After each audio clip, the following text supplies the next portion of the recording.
interesting and power-packed sessions, which will start on a little lighter note, followed by an address from our CHRO and a fireside chat conversation with our global CFO. The summit will also conclude with a very interesting and our flagship award ceremony, which is Prerna Awards, wherein we recognize women entrepreneurs. We also have created a very interesting and a unique learning format for you all through immersive sound of stories.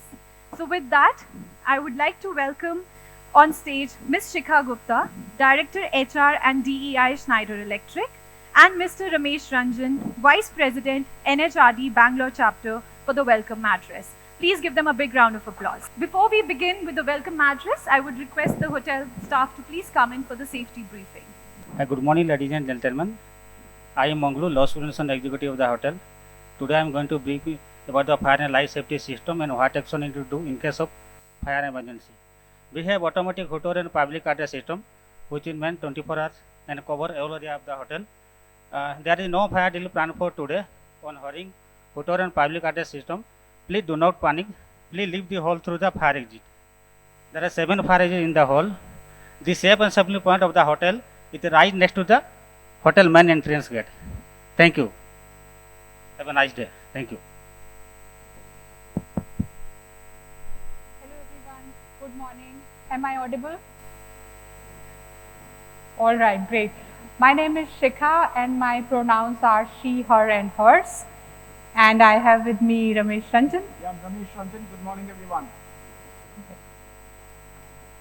Ladies and gentlemen, a very warm welcome and a good morning to all of you all. We on behalf of Schneider Electric and NHRD Bangalore would like to thank you for taking your time off to be here to spend the day with us to understand how we can build a more inclusive workplace. We Schneider Electric and NHRD have come together to discuss one of the most pressing issues at the workplace and the society today, that is diversity and inclusion. It's no secret that the lack of diversity and inclusiveness is a long-standing challenge, and it is one that must be addressed head-on if we are to truly build an inclusive workplace and a society. As you're all aware, India is aspiring to be a $10 trillion economy by 2037, and this could only be possible with inclusive growth. We are a diverse country with diversity of thoughts and cultures, and it's very imperative that we leverage the uniqueness and the diversity of the various backgrounds in this country if we are to build a global, diverse and inclusive environment. Sundar Pichai, the CEO of Google, reiterates that a diverse mix of voice leads to better discussions, decisions and outcomes for everyone. According to a McKinsey research study, companies in the top 36% of the quartile are more likely to achieve financial results. Additionally, companies with diverse workforce have been able to achieve higher amounts of creativity and innovation. Furthermore, research from Deloitte found that organizations with inclusive cultures are 6 times more likely to be innovative and twice as likely to meet or exceed financial targets. These findings clearly demonstrate that DEI brings significant results both to the organizations and to the society. But despite knowing this, it is still a challenge in many organizations to ensure that we build an equitable and an inclusive workplace. According to Deloitte, only 12% of the employees surveyed think that enough is being done in terms of diversity in organizations. And many organizations are still struggling in terms of implementing DEI in true letter and spirit. This is why we have gathered today to address this very important issue. We would like to ensure that we share ideas, strategies, best practices for creating a diverse and inclusive workplace. Throughout this summit, we'll hear from experts in the field as well as from organizations through very innovative ways of communicating to you in the form of debates, in the form of theatres, and in terms of gaffes to address the unconscious biases, recruit and retain diverse talent, and create a more inclusive workplace. All of you all to actively participate in the discussions, ask questions, more importantly, network with your fellow participants over here so that we can all come together and ensure that we build an inclusive and equitable workplace. Thank you, and now I hand you over to Shika to welcome all of you all from Schneider Electric. Thank you. Thank you, Ranjan. Very well said. I'm hoping I'm still audible, and sorry if my picture and my face does not match and you're a bit disappointed with that. Well, I think Ranjan said it already. We all know there is a very strong business case for inclusion and equity in the workplaces. And yet we don't see the progress the way we could have seen or we would have seen after putting in so much of effort. So today we are hoping that through the conversations, through the sessions, through this very, very exciting agenda that we've put together, we will be able to learn from each other, share with each other, and maybe go back richer with some unique actionables that we are going to apply from tomorrow onwards. I always say this, action has to start now, not day after, not next month, not next year, not next financial year, not next strategic meeting. Now, it has to start now, and that is my urge to all of you.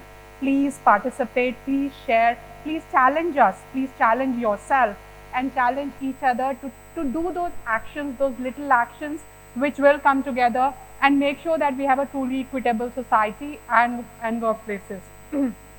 Just a quick thing about the theme, why evolve with purpose? So I have a very, very fantastic team working with me for almost 2 months now to put this together, along with the NHRD team, which have been very, very collaborative. And we thought that we are today at a juncture where there is lots that's being done. There are those small actions that are being done. And I know many of you here today, some of you know me, and I got to know some new people today. We will all agree that there are efforts for sure that are happening. And yet that leap is not happening.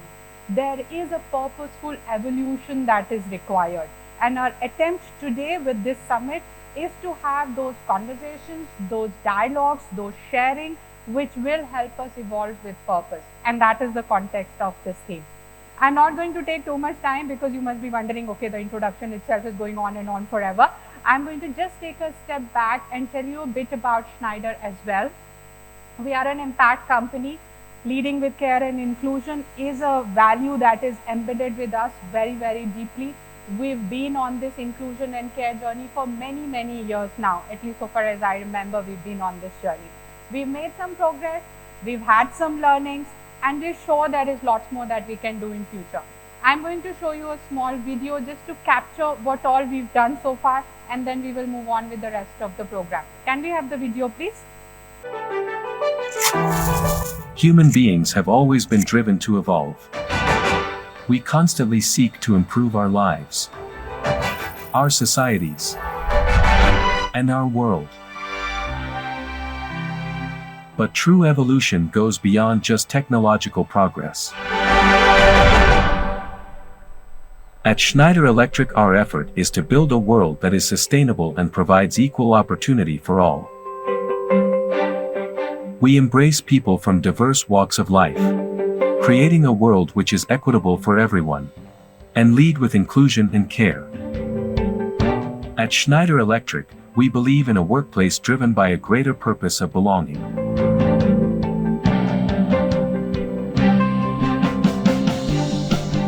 We at Schneider Electric are very convinced that diversity at workplace is a strong business case.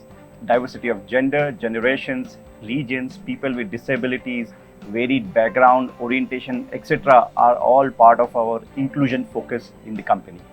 At Schneider Electric, our leadership is committed to increase gender diversity at hiring, frontline management, and at leadership level.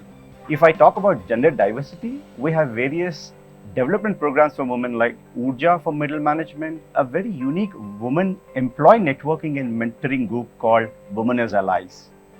Beyond actions inside Schneider Electric, we want to have an impact in the societies we live in. Towards this, we have the Prerna Awards, where we recognize women entrepreneurs doing innovative, cutting-edge work. Jagriti is our school outreach program to encourage inclusive practices in the society at large. With an enabling and gender-inclusive global family leave policy and daycare policy, I feel supported in balancing my work and family commitments. I am grateful to have internal mentors within organization to support my career progress. I am glad to be working in a safe and inclusive environment that values diversity and recognizes the unique strengths and skills that I bring to the table.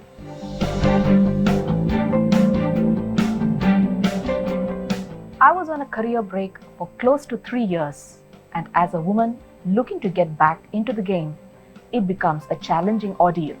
But thanks to her second innings program of Schneider Electric, that made my transition back to work as seamless as possible by providing ample opportunities, mentorship, training, flexibility, and strong network.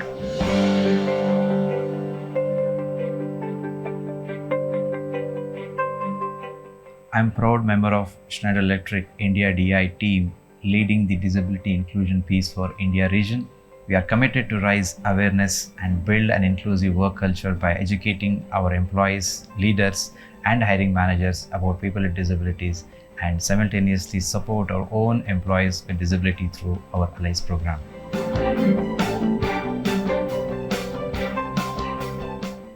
We walk the talk, and we've been recognized by multiple industry experts at both country and global levels. We invite everyone to connect with us, get to know more about us, and support us in building sustainable inclusion across the globe.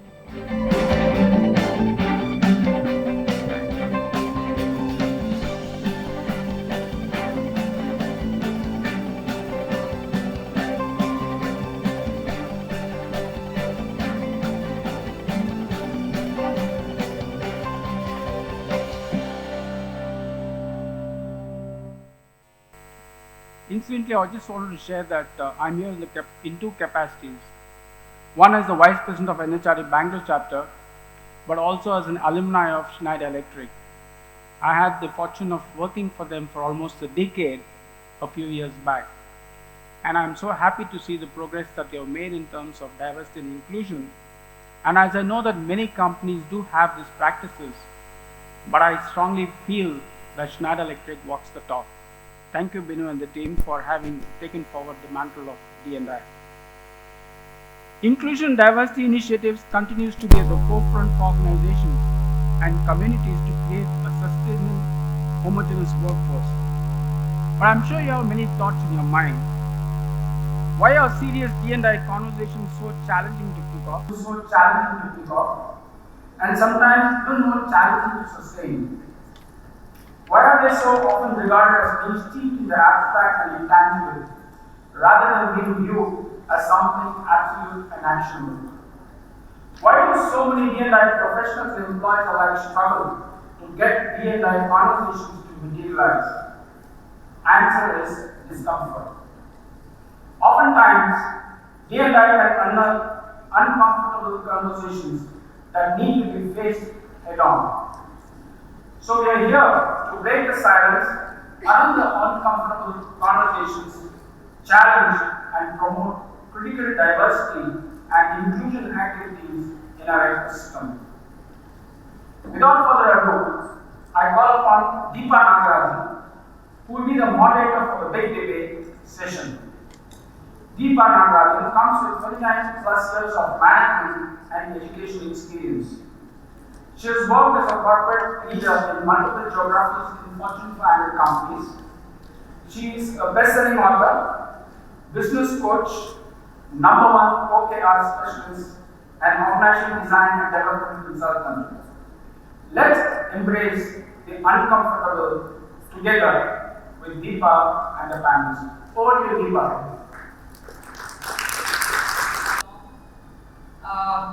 And I've always felt that conversations around topics like diversity and inclusion are really important makes these conversations more realistic and more vibrant. So thanks Ranjan for inviting me, and thanks Schneider for having me here. I want to invite the first panelist on stage. I'm going to introduce her and we'll pass the baton. She's going to introduce the next speaker. So that's how we want to include everybody in this introduction process. So I'd love to invite on stage Pavitra. Pavitra started a socio-economic venture called India in 2006, which is India's first and only profit organization, which employs majority of people with disabilities, PWDs. Starting as a first-generation entrepreneur, Pavitra has been able to grow the company from 5 people to close to 2,000 people currently. 2,000 with the vision of bringing in business and philanthropy together. That's a deadly combination, and to make it work is something great.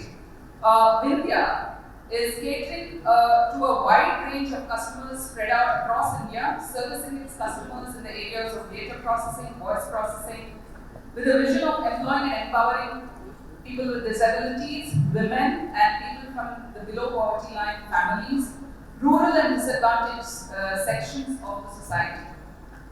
Pavitra is a Shevling Fellow from Oxford University and a motivational speaker addressing various bodies and platforms, including the TEDx platform. Vindhya has been recognized as both at both national and international platforms for its unique service being rendered to the society by adopting the for-profit model. Some of the recognitions that Pavitra has won is the Best Women Entrepreneur of the Year 2022 by Dun & Bradstreet, Business Champion of the Year in 2022 by Neo Growth Credit, Leader of the Year Award as part of the Vijay Lakshmi Das Entrepreneurship Award in 2021, Women Global Awards 2020, Janki Devi Bajaj Puraskar by IMC Ladies Wing, and one of the winners of the 100 Women Achievers Award under the initiative of the Ministry of Women and Child Welfare and Facebook. One of the 12 Transforming Women of India by NITI Aayog in 2016, and Most Motivational Women Entrepreneur of the Year by CNBC TV 18 and 1000 Petals in 2016. I will go on. But let's welcome Pavitra. And Pavitra, over to you to introduce the next speaker. Next panelist. Thank you so much for this wonderful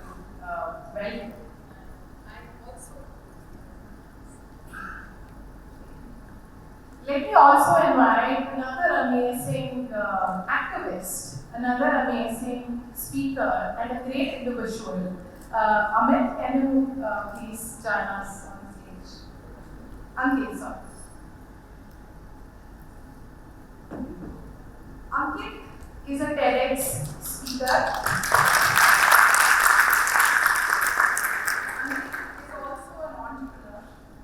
Who has been the founder of,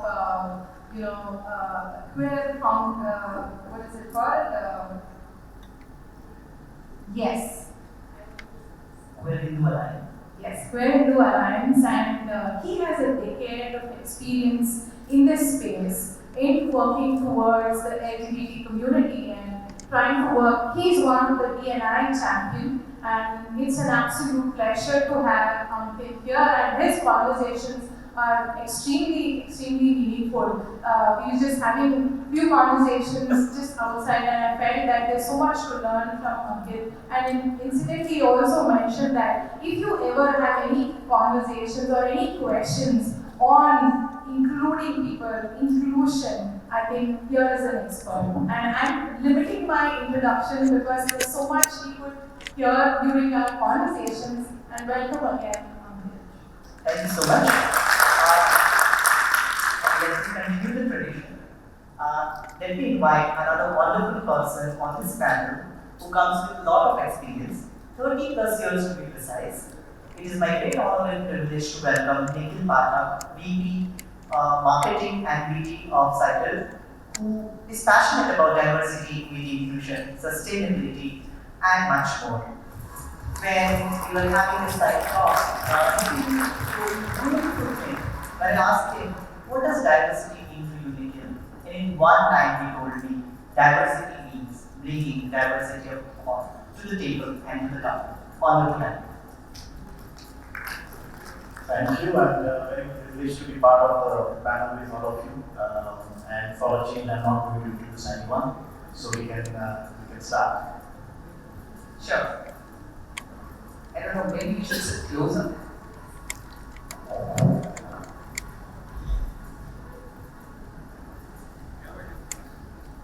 All right. I want to start off the discussion. I have a lot of questions, a lot of points, but I want to start off with some statistics, right? Some shocking statistics. Ranjan has already shared a lot of statistics, but I want to share a few more, which I have been, researching and putting together. And there are 4 sources from which I have got these statistics. One is a McKinsey survey that was done in 2023, as recent as Feb 2023. The second is a diversity program that was run by Shell. The third is by Walmart. And fourth is by a research company that focuses specifically on DEI-based research called Affirmity, right? So some statistics, and we'll start off from there, right? A recent McKinsey report said that, the 2023 report said that it will take us collectively another 151 years to reach our DEI goals at the pace at which we are going today. Let that sink in.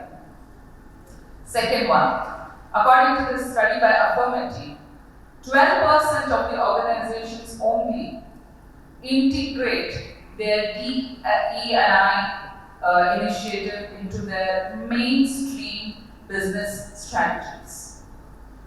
Next, only 6% of the organizations include DE&I in their succession planning and management process to a very high degree.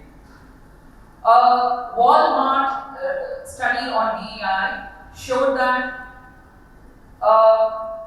while 62% of the workers said that diversity, equity, inclusion, and belongingness, that's another aspect of DEI, right? How belongingness is created, the environment of belongingness is created. So 62% of the workers felt that these programs, DEIB programs, aren't effective because 82% of the CEOs agree that DEI is important, but it becomes a secondary objective when it comes to the execution planning. Keeping these statistics in mind and keeping this as the backdrop, let me open up the discussion, the big debate with the esteemed panelists here. So we will start with a few questions in areas of expertise of each of you, and we will build on that and keep it going the discussion. So, Nikhil, let's start with you. Could you share, in the backdrop of the kind of statistics that are available on DEI initiatives, the success of DEI initiatives, while everybody agrees that it is important, the bottom line is that DEI initiatives are a secondary objective in many businesses. So, from your experience as a senior industry leader, what is the can you share or throw some light on DEI as a business initiative? It's a business. Is it a business imperative? What is the myth or the reality surrounding this? The DEI framework. Could you throw some light on that? Thanks. So I was also going to start with the statistics, and I go back to 2014. I was leading a business of secure power, and we had an offsite. We had around 326 people. I remember the number because I had to sign up the check for 326 people. And when we concluded the 2.5 day one, the last day was International Women's Day. And of course there's a wrap up and all, and we said let's celebrate International Women's Day, and can all the ladies come up on stage, we need to thank you. So they came up on stage, and of course we had a photograph taken and all that. And later on, going through the photographs, and the statistics was that there were altogether 11 number on stage among 326 people.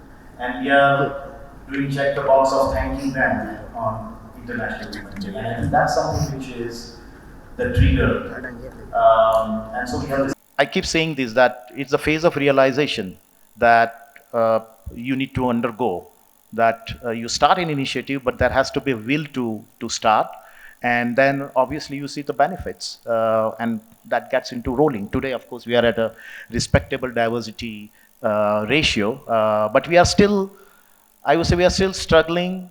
The women in frontline manager, the women in that way, a road to walk a lot. So it's not that we have arrived, or there is more we can do, and we keep coming across a lot of incidents still. And Shikha has been talking to us almost 7-8 months back when we interview early career, we interview exit interview with a female who are going for a better job, and we're still getting some feedback that possibly we can do more. So honestly, I think it's a huge travel that we need to cover a lot of miles, but okay, the beginning which has been made, and I think we got to make, and now it's all in a flow.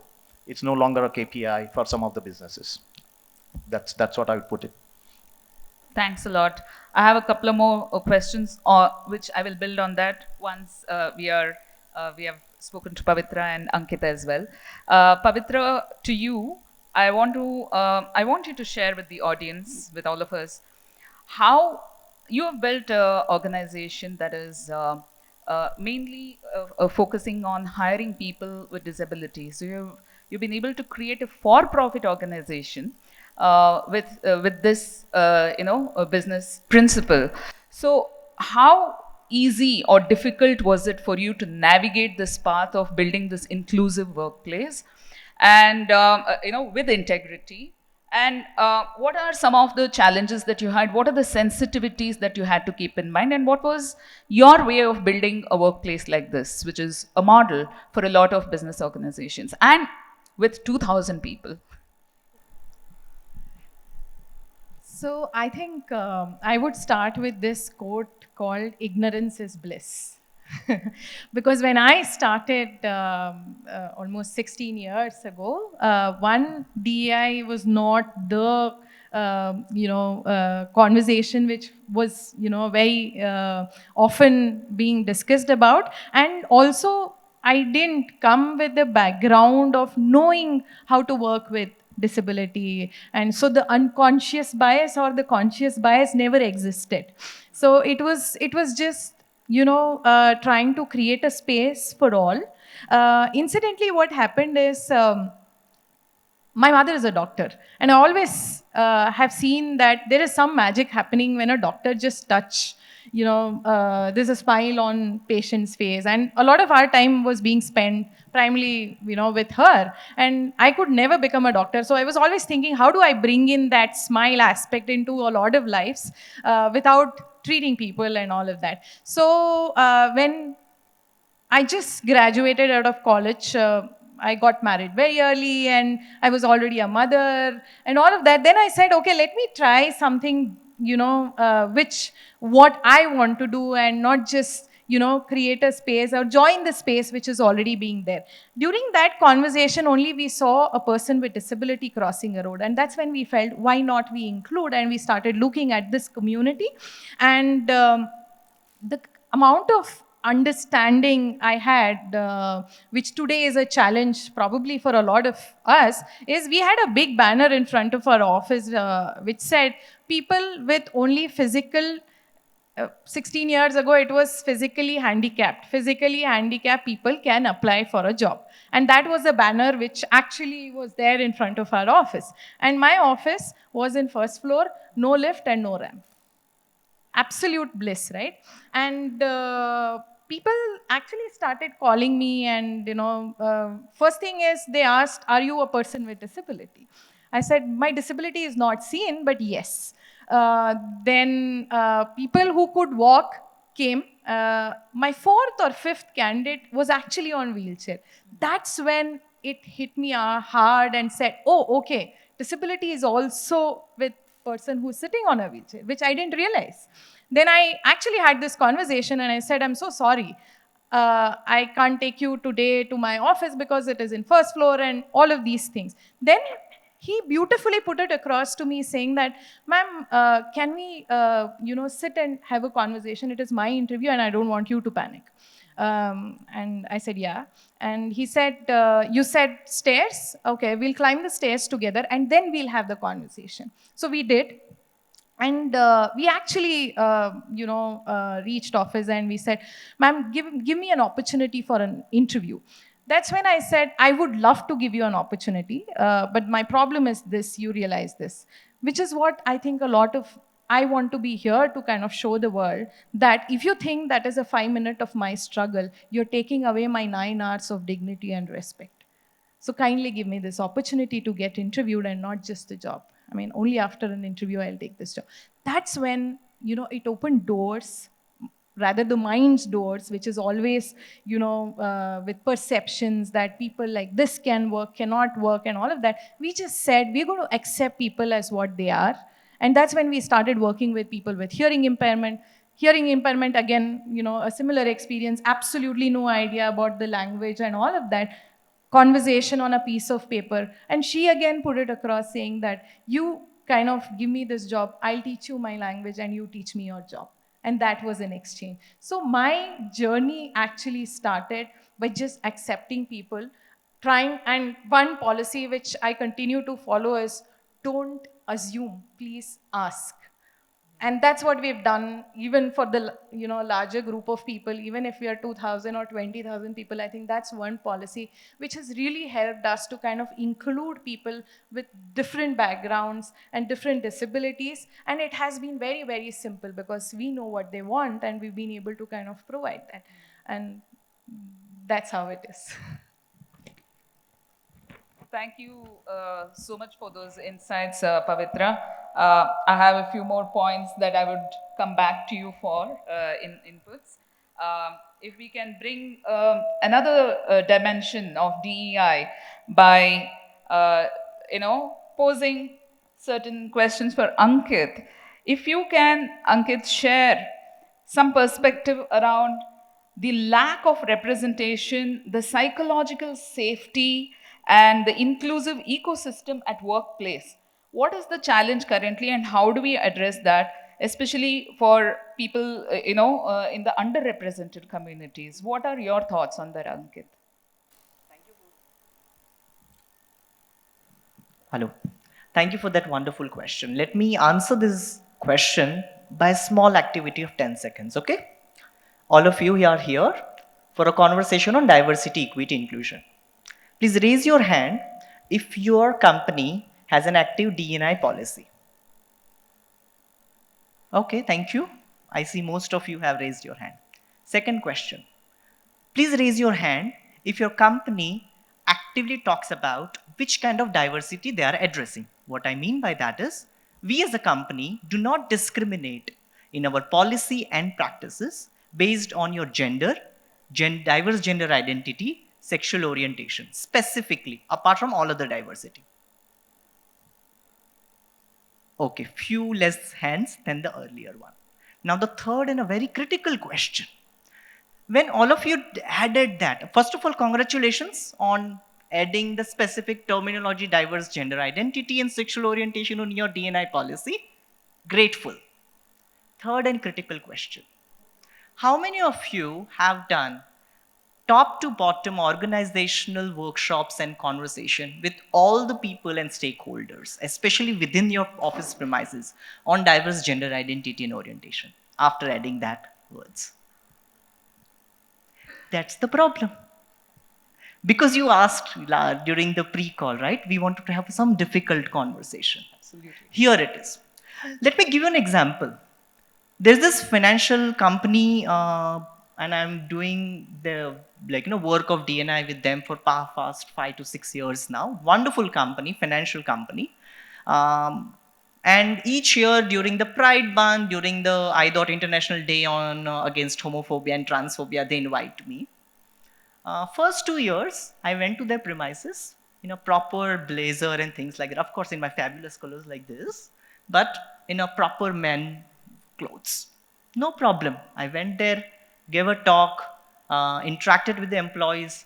We worked on the journey which I have achieved so far. I got a nice check. Wonderful. The third year, when their head VP from New York was flying in, they said, we want to do something different. We wanted to shake things up. I like, great.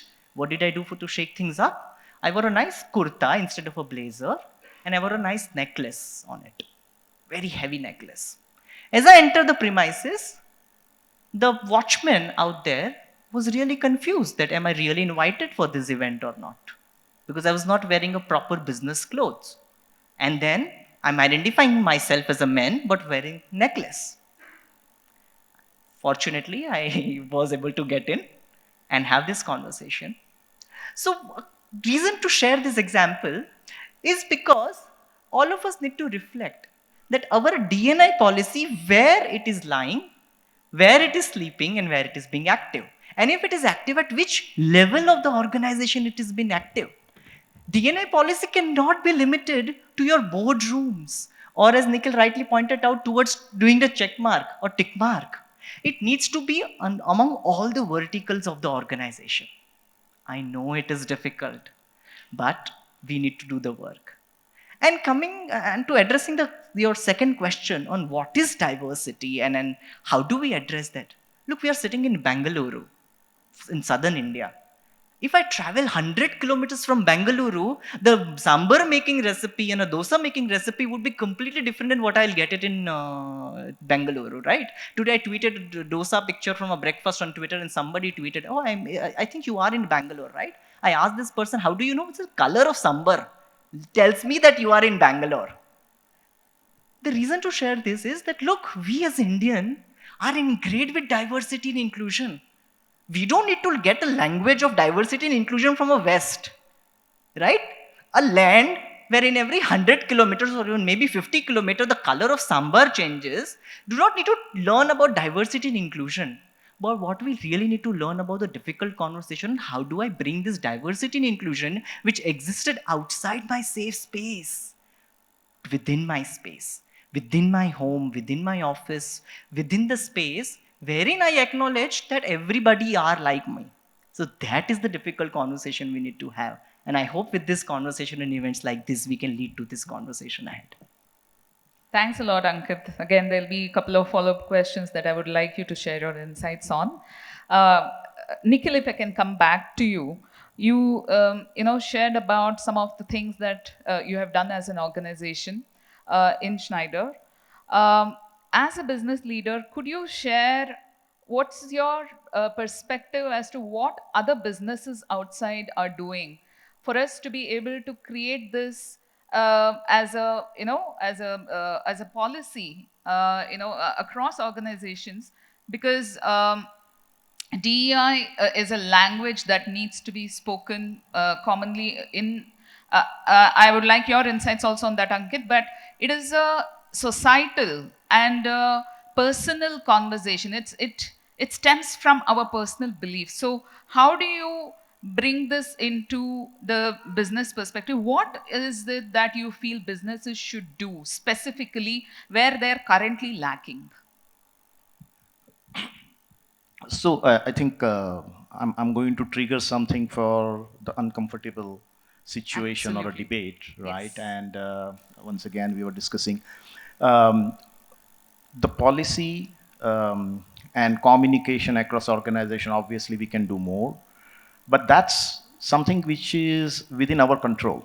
Yes. Right? As an organization, we decide we want to drive DEI more and more locally, globally, and like us, there are many organizations, and people are more aware. Let me give you a very complex situation, right? If we have to hire LGBTQ community, someone, let's say transgender, and put them into a frontline sales or a key account management role, knowing that they are capable. I think when we hire them, we work with them, although there is an acceptability, etc., within the organization, but I think we can still work on them, right? More conducive environment, better communication, blah, blah, blah, all that. When they step out of the office, we have more than 1,000 distributors across India. We have more than 20,000 customers across India. We have partners across India of a different size, etc., different region, by the way. And if this salesperson goes to get the sales done with a customer, what would be their acceptability? And I think we know the answer, possibly. The question what you ask outside your organization, I think unless the whole ecosystem support DEI, we can only walk halfway, not beyond, right? So that's something. I took one extreme example, but the ecosystem is so important that the entire ecosystem has to work and acceptability. And again, you look, people working in Mumbai versus Bangalore, the place which I belong is Gujarat, different kind of an environment there, or North India or Uttar Pradesh. So as you said, huge diversity. I think we got to systematically work through that. Now, who will work? Again, I think we have a lot of forums and society, etc., etc. But does it limit our actions, thinking that no, it is not at all acceptable, right? Maybe we are biased, obviously. So the answer, and I like what he says outside, he said, we are only posing the problem. We need to find a solution and answer. Right. And that's where people like Ankit work very hard, and all of us will do that. So I think we got to experiment, at least experiment. And rather than thinking, no, this can't work. And intelligent experiment, not just like picking up someone and say, hey, like, this person is going to be key account. So the way I look at it is, we have a global customer, for example, who has an equal passion to drive DEI.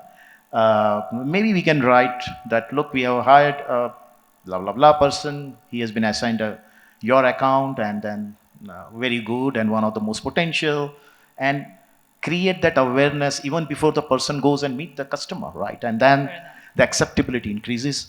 And obviously the environment in which they are coming up, and I'm not saying it's only global customer, that could be Indian corporate also, who are equally driving nowadays this DI initiative equally strong. So then the acceptability increases, they know who is coming, and they also know, oh, something good is being done for the society, for the inclusion, and maybe they will become a party, they will become automatic allies. And we all the time keep talking about allies, but all that allies is within the organization. Somewhere we need to create allies outside the organization. And the best answer to that, and we still don't know what could be the end result, but the best answer to them is experiment. We don't have a perfect answer. I don't know if anyone here, but at least in this kind of an extreme situation, and that's very extreme situation I talked about, I think there is something better we can do, a step by step. That's the way I think I think of it. Thanks, Nikhil. Just one point to ask you there, just from the top of my head.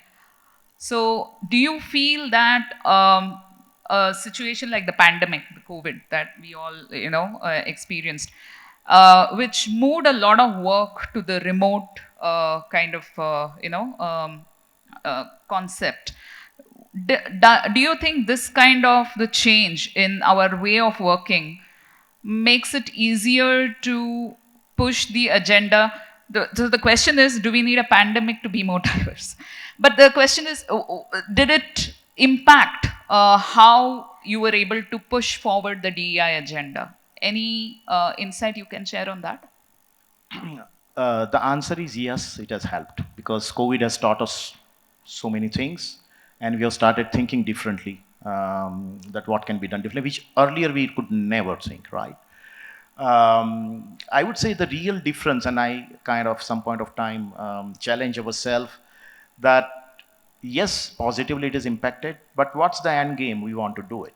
What's the end game? If I have a salesperson today, he or she cannot just manage remotely. There is a physical meeting which has to happen with.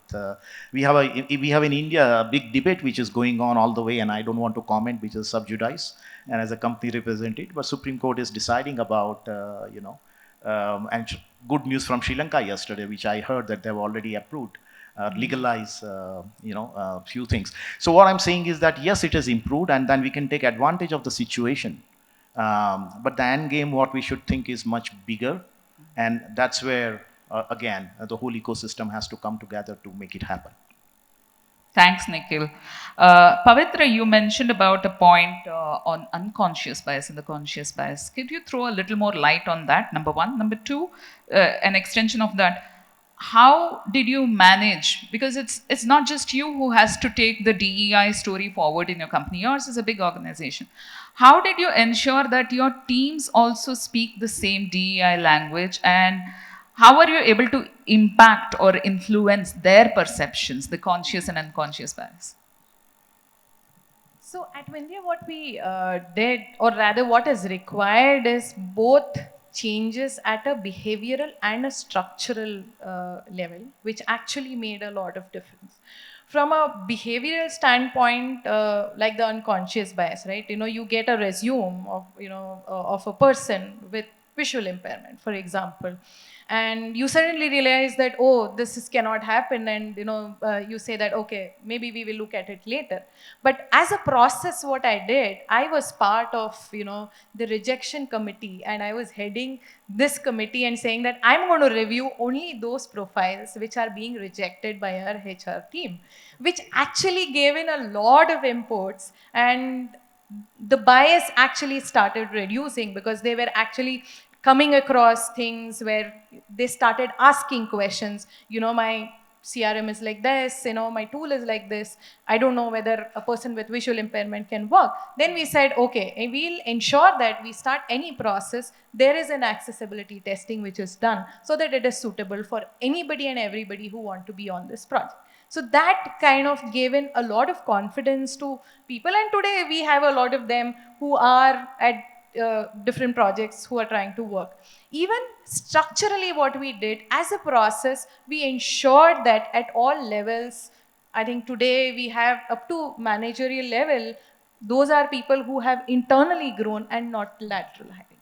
This kind of also showed that there is, example being set across in not just getting in the front line, because generally in BPO, it is different, and there are the first thing is attrition is very high. This, people come here for a stopgap arrangement and all of these things. But here we actually created a roadmap. For a lot of our people, close to 80% of my employees who work with me this is their first job. They don't know what next, because the only question they said, ma'am, we didn't know what is tomorrow, right? Today we are at a space where you're asking me what next, what is that you want to do? I don't know. So we started creating that graph and telling that, this is where you can reach. And today we have people up to managerial levels who are standing up as an example and showing that you can also be that 1% who can grow up to lead people. We did have people who didn't have both hands and, who were part of the organization. And again, we never asked this question. Only when, we were part of these group conversations, we asked, how does he use the toilet? Again, a very uncomfortable, conversation. We didn't know. At home, I have my mom or a wife who's helping me. But at office, I didn't realize that I had my colleagues who were taking turns to help me to kind of use toilet or feed me to kind of, and then today he kind of, manages most of these things because he's practicing a lot. So you have to give somebody sensitivity. Yeah. You built in that sensitivity. Yeah. Is it sensitivity or sensible people around, who actually create a lot of difference, where trust me, we really didn't have to bring in policies to kind of make these changes. It is people who kind of created this space, and then we realized, oh yeah, we might have to have a policy so that people who come in new can, bring in those changes. So that's how we started breaking barriers. And even at a customer level, we had customers who came in and who started training our people at at a process level. And there was one customer who actually had a lot of team members who were hearing impaired people. He said, Pavitra, I don't think so it works. I said, we will try it for 2 days. If it doesn't work, I'm going to sit and deliver for you. And third day, he started learning sign language and he said, I think this is the best team I can ever work with. So it's just that you have to realize, like, you know, you have to experiment. And unless you have somebody, even your policies, accessibility, infrastructure, nothing works. Only when somebody can use it, they can tell you what is it worth, you know, being created, right? So I think experimentation is the only solution. Great insights, Pavitra. Ankit, you wanted to share, and we were discussing, you know, just before the session started outside, you had some very interesting insights to share about how your journey started, you know, in terms of picking up DEI and driving, helping organizations design and drive the DEI policy, you know, effectively. What are some of the challenges that you have faced, specifically in organizations, in businesses? And how do you think the social level acceptance of DEI as a framework impacts business? What is the connection that you see between the social aspect of DEI and how it impacts the business aspect of DEI? Because what is an organization? It is not chairs and tables or walls, right? All of us is what an organization is all about.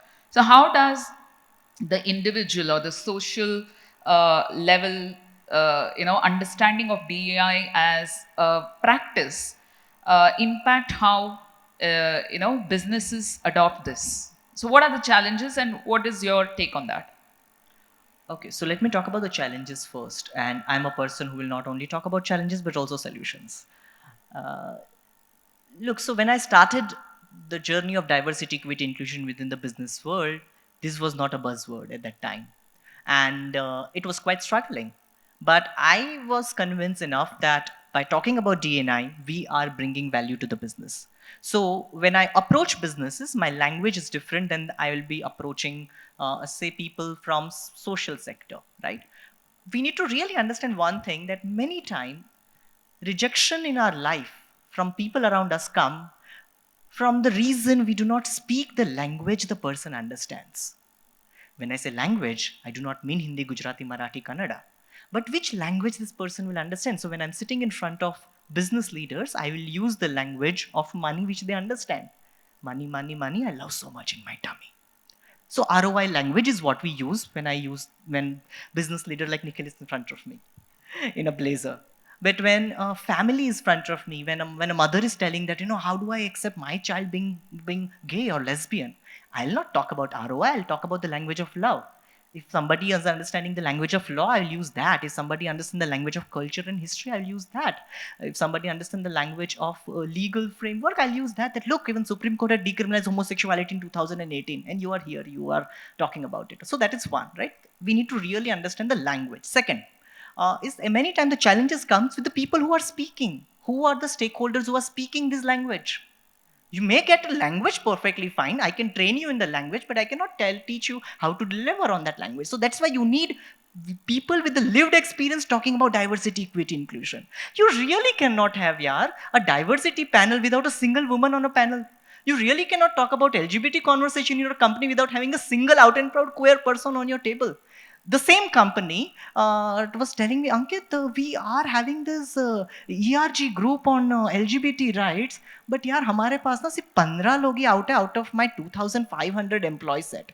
The question is, how do I make more people feel comfortable coming out? And the question I answered that person, look, it is not a question that why people from a community who may be part of your company and in processes and in the infrastructure are not feeling comfortable to come out. It is the question on you, that what can you do to make them feel come out. So onus is not on the queer people, people like me, to come out to you in a company and say, hey, I am your fag hag here, tick me, mark me tick as a gay person in your processes, right? You need to make sure that you make that environment and ecosystem wherein I as a queer person feel comfortable to come out, because sharing something like this takes a lot of courage. Now to answer your social question. I want to congratulate Indian businesses for this matter. I'm super proud of all of you. You know why? Because talking about homosexuality, talking about LGBT right has become fashion right now, friends. In 2018, after decriminalization of homosexuality by Honorable Supreme Court of India.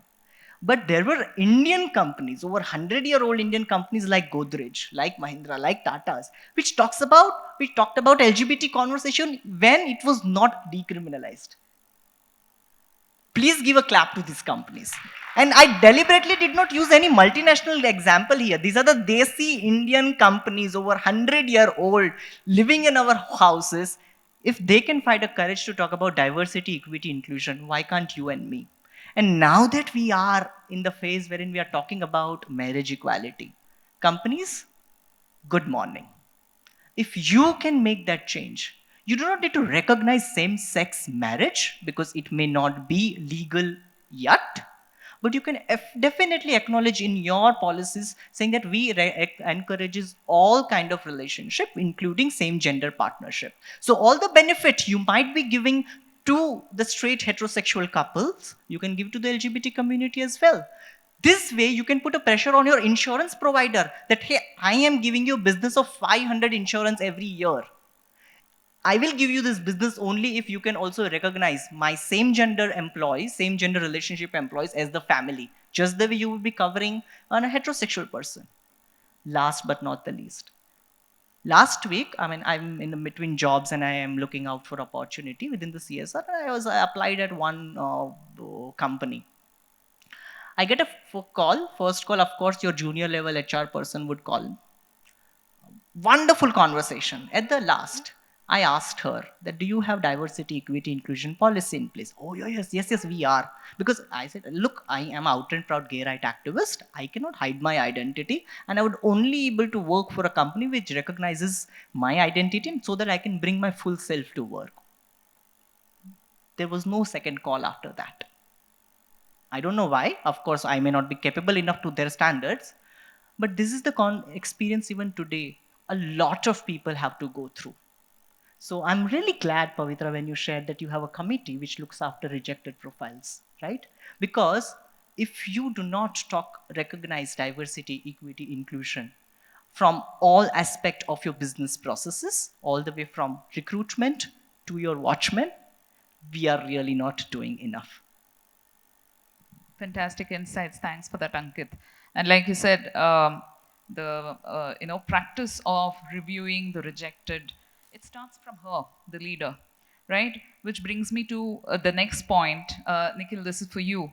The same McKinsey report that I talked about, the DEI report, it says all the companies and the employees within those companies that were interviewed, the majority of the respondents, 73% of the respondents said that the job of promoting and implementing the DEI initiatives should be with the managers or supervisors, and of course, driven by the leaders themselves.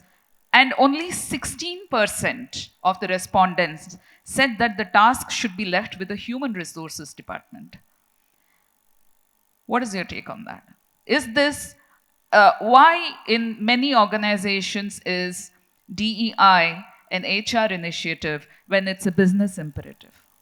What's your thought on that? No, so I think the survey tells, right, that more than 70% feel that it's not only HR, it's HR will formulate, they can help you, they will become an enabler. Yes. But we firmly believe that the execution is with the larger, other than HR, because that's where we create the difference. That's where we showcase, that's where we communicate to the larger team that this should not be limiting within the policy, but we actually need to execute. So completely agree with this. Now in reality, different organization will have a different mix of 70-16, 50-50, 30-40. Again, what can we do about that, right? And so I think as we do a business review every month, every quarter, we are saying sales growth, this much profitability, blah, blah, blah. We can possibly, and what we call here in Schneider is people priority. And there are many metrics, sometimes difficult to remember, but there are a number of metrics which we review. And let this be part of a business as usual. I think the moment it gets into a business as usual, and I think there is, again, that there is a journey there, but if it is a business as usual, people need to kind of really inculcate that, and then they will start things rolling, number one. Number two, does it come, because this doesn't come top of the mind. We are always busy running after something which is very visible in front of us, right? I do more sales, I get better profit, I get better incentive, all that, right? What's an incentive for driving this initiative? And I'm once again keeping HR aside, but more about businesses, right, that we have to drive. Is that something which I get an incentive? And I don't think for fundamentals we should incentivize people, first of all, right? So the question is not about incentive. I think the question is about, if you don't do this, then what are you going to lose? Not about incentivizing for doing something. I think that's something which we can really think. So make people answerable, make people accountable, let people own this, starting from gender diversity to many other initiatives. But the answer, an agreement is yes, it's not only HR initiative, they are the enabler, but I think the large part of execution and making things happen lies with the business. And the leader will have to play its own role. At the same time, communicate, the lowest level has to understand that this is something which is beyond my normal stuff that I'm supposed to be doing it. But multiple ways of getting things done. Thank you. Good. Thanks for that. So one, last set of inputs I would request from each of you on the panel.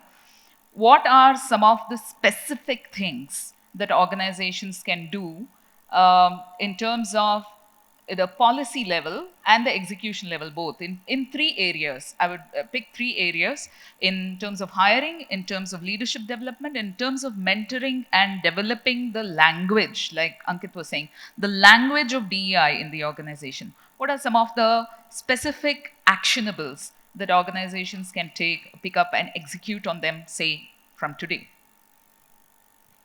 If I have to start, I'll go back to the first question. I would say experiment, right? Experiment. Okay, first of all. I think there is more which we can do on the environment that we build in our organization, okay? So environment and experience. Let's not forget that when people come and join because of our policy, if the environment is conducive, they leave and go somewhere else, and they say, don't go to this company because it's only on paper, right? So build that environment and let people experience that inclusive environment, right? The second thing, everyone will have to work around it, right? You go to a washroom and have a different conversation looking at people, and then when you come on your desk, you have a different conversation. So one language which works across the organization. So the language what we speak is most important, right? So experiment, right? Experience and environment, this 3E, which I would say are I mean, formulating a policy again, to me, okay, we can formulate a policy, again, check the box, but enabling the environment, I think that's, to me, is more important, because at the end of the day, it's all about execution. Thank you so much. Great insights. Ankit, your take on the hiring, leadership development, and the mentoring part in the organization in terms of creating a uniform language in the organization. Look, all these three verticals, or even beyond those verticals.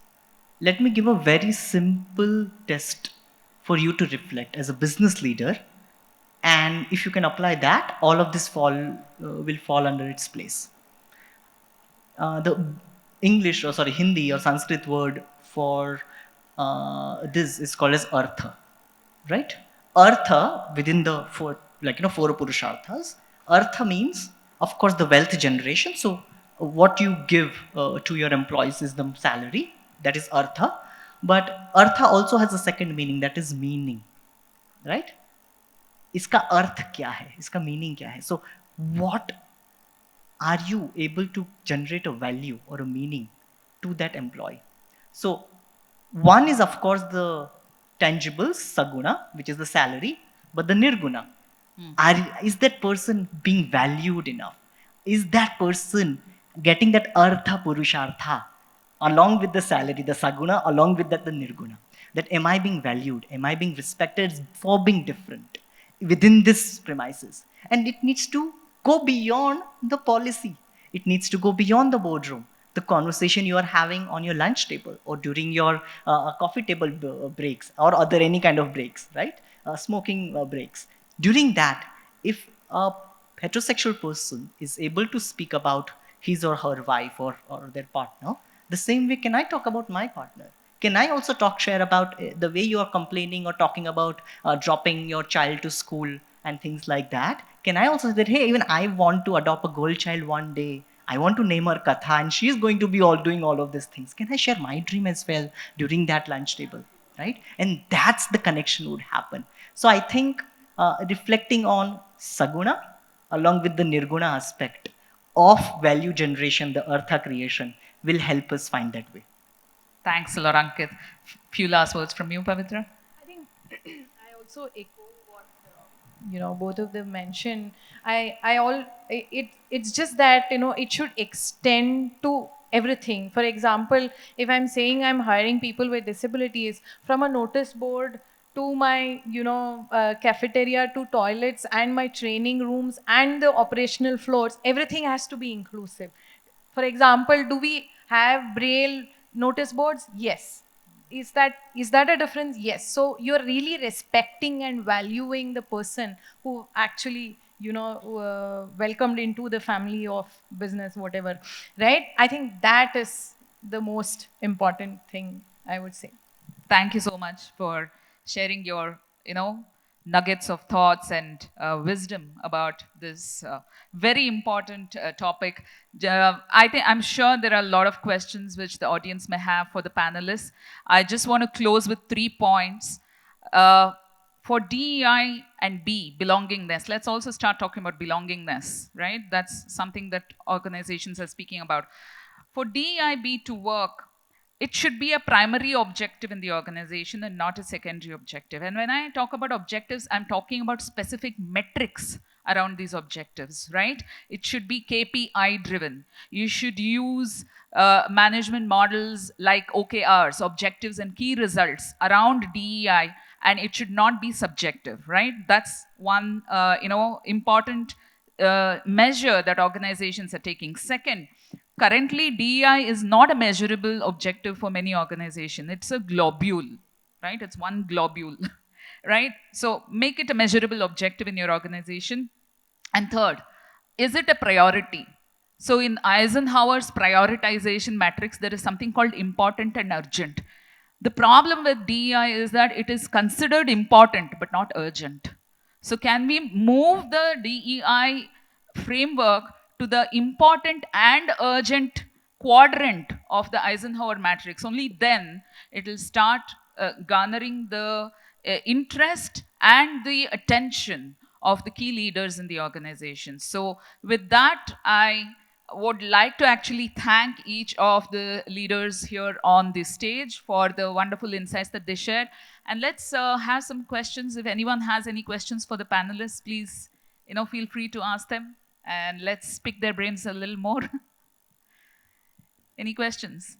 Yes, you raised your hand first. Yes, please. And then we'll go back to the gentleman there. Yes, and we'll come back here. Yeah, we'll come. So hi, this is Prakesh. I represent Walmart. I'm the India lead for diversity, equity, inclusion. And it's an interesting conversation when we say what the organization need to do for a diverse group. Just recently, we had an instance of a person with disability joining us. And so the conversation is also, how do we evaluate their performance vis-a-vis other people? Because when we are framing policies or when we are having in-depth discussions, it's also important to understand how do we evaluate these people. Should we go the same way as purely on merit, or should we build equity into the equation? Thank you. Is this directed for any particular panelist? Ankit, probably you can take a shot, and then probably others can chime in. To be very honest, I can answer that question, but in terms of disability, ma'am has much more experience than me, so maybe she can help you with that. I think the fact that you're looking at trying to have a different metric itself is exclusion. I want you to completely relook at that, because then the whole purpose of inclusion is being defeated. The point that we are trying to kind of bring in here is it has to make business sense, right? We are not doing this for charity, and nobody wants this for charity. And we have to ensure that the metric is same for everyone. And that's how I feel we should approach this. Okay, I mean that's very helpful and that's refreshing to hear. The only thing is that that has to be a two-way street where Yes, person two ways. person from that community also has to accept that while being from a community gives you a little bit of privilege, but an organization has to operate still on merit. Please don't give any privileges which are additional, different, which makes them exclusive. And that's my humble request. That's Please great to hear. ask a question whether you can deliver this, you need any additional training, you need any additional support, and that's it. Otherwise, you and me are same, and we're going to deliver the same. I think that's refreshing to hear, and it's also makes perfect business sense. Thank you. Thank you. Sir? Yes.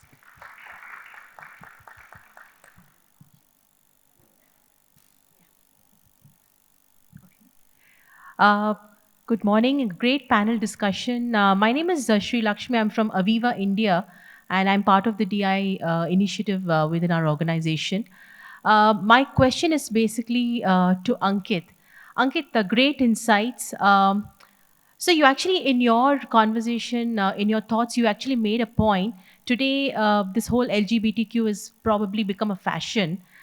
So my question is, a lot of organizations, including ours, we are trying our best to kind of inculcate and embrace diversity, the LGBTQ community in all possible ways. What are your thoughts in terms of the community itself? Is the community also trying its efforts to kind of become a little more inclusive, a little more adaptive to the kind of environment that they would like to see themselves? Your thoughts on that? When it comes to accommodating to the nature and environment around us, it is ingrained in us. Most of the queer people you will come across have not come out for 15 to 16 to 17 to even 21 years. You did not guess this. You will not guess I'm gay till the time I tell you that I'm gay, right? So in terms of accommodating to the environment, I feel queer community has learned it by default. Now the only question is, when we are living our truth, will the company is able to accept it or not? That's on a larger point. Now the second larger, but the real point, that was for the Instagram reel, if 30 seconds in case they are making it. Okay, now the real answer. Look, I think LGBT community also need to be a little bit more sensitive, and I'll be honest here. I happen to come across this person from community who goes by a different gender pronouns than what their biological gender is, okay? The company accepts it. However, there are a couple of employees who will deliberately use the wrong gender pronouns, and they will get again and again triggered by it. And to the extent their performance were impacting. And then I had to have this honest conversation with them that, look, the world is not made for you, darling. There would be people who will accept you and accommodate you, and there would be people who will not accept you and accommodate you. World is also diverse. We also need to accept this diversity. At the same time, we need to always push the envelope ahead. Fortunately, you are working for a company on a policy level, they're accommodating it, right? So if out of 100 employees, 98 of them are accommodating and addressing you by the preferred gender pronouns of your choice, if 2 are deliberately not, it's fine. No, it's perfectly fine. What's the problem? Of course, you can have conversation in a dialogue, and if they don't yet acknowledge you, move on. What's the problem? Why are you getting your performance in the company being triggered by it so much, right? So it needs to be a two-way conversation. Even company needs to acknowledge we have been always accommodative by nature. At the same time, community also need to accept that, look, because the diversity, equity, inclusion conversation from LGBT perspective has become trending, not fashion, you can get an entry level at the company, little bit more comfortable than maybe somebody else under the D&I framework. But once you enter, that's the real world out there. And in the real world, the nature is diverse, and you need to acknowledge that as well. I hope that answers your question. Thank you. So the gentleman at the back has been waiting. Can we take his question? Thank you. And good morning, all of you. And first of all, I'd like to thank the panel members for choosing such a nice panel members to talk about a lot of things to break the silence. And happy about getting to know your experience. And my question is to Mr. Nikhil. So, what is your idea about sustainable inclusion?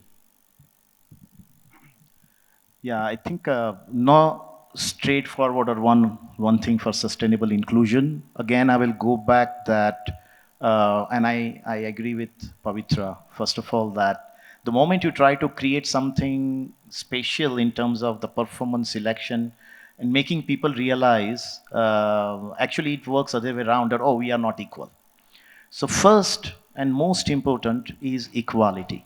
The moment you establish that quotient of equality, that everyone is equal, and one language across organization, across hierarchy, I would say that that will work toward sustainable inclusion. Otherwise, you try to take one step and two steps backward. And this is something I think in most of the organization happens. And again, going back, not everyone is same. We will never, I think that's a dream that we will reach that 100% on acceptance, right?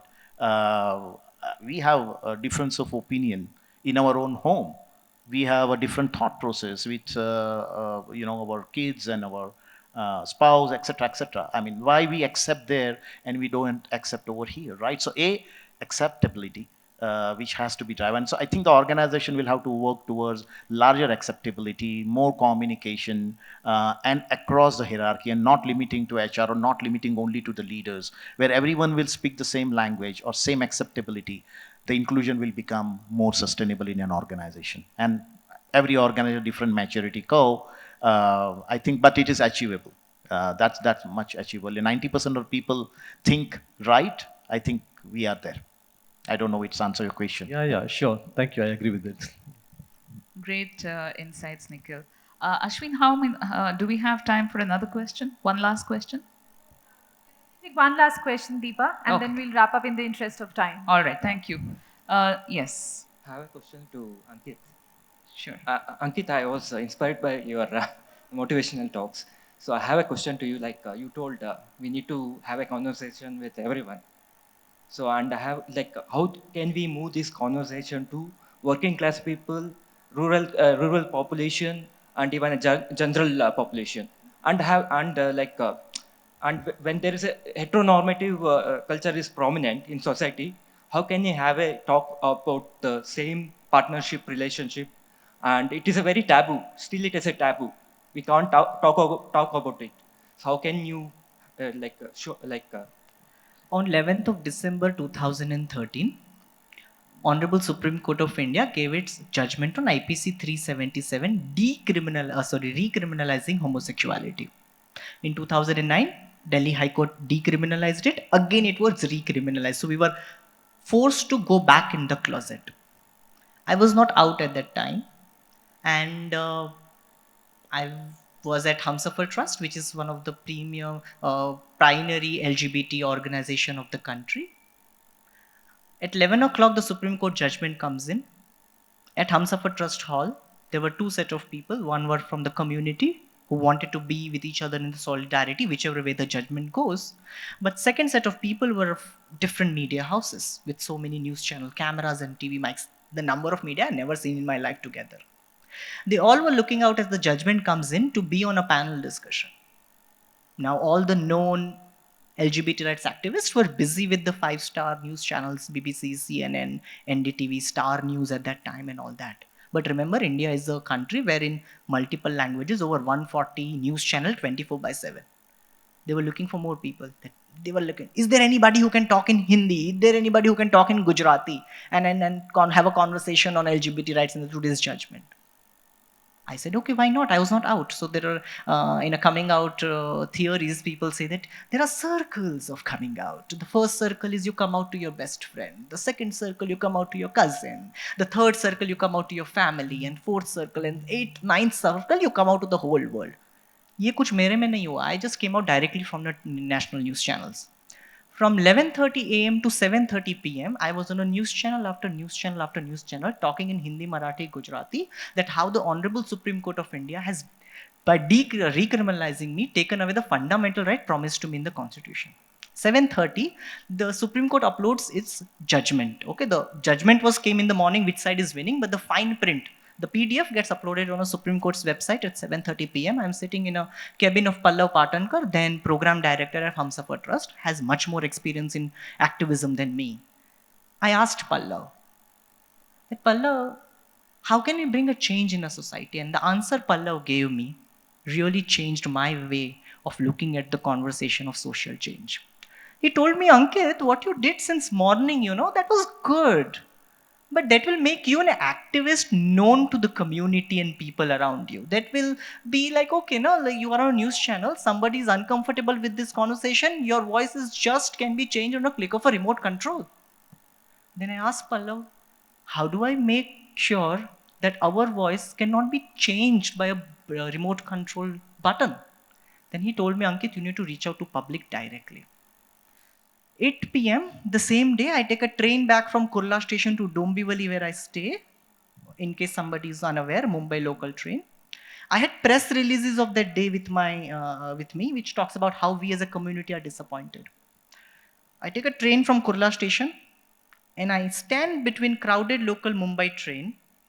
How a salesman sells things, 10 rupees ka 2 pen or things like that, with this press release in my one hand and the preamble of a constitution in another hand, talking in Marathi and Hindi that मैं एक समलैंगिक हूँ और मेरे अधिकारों को छीना गया है. Giving this 5 minutes talk from compartment to compartment to compartment. By the time I reached Dombivli, which is around 40 minutes of journey, I completed 3 to 4 compartments. I go to bed and realize that what did I do? It was quite risky. Somebody could follow me. It can physically harm me.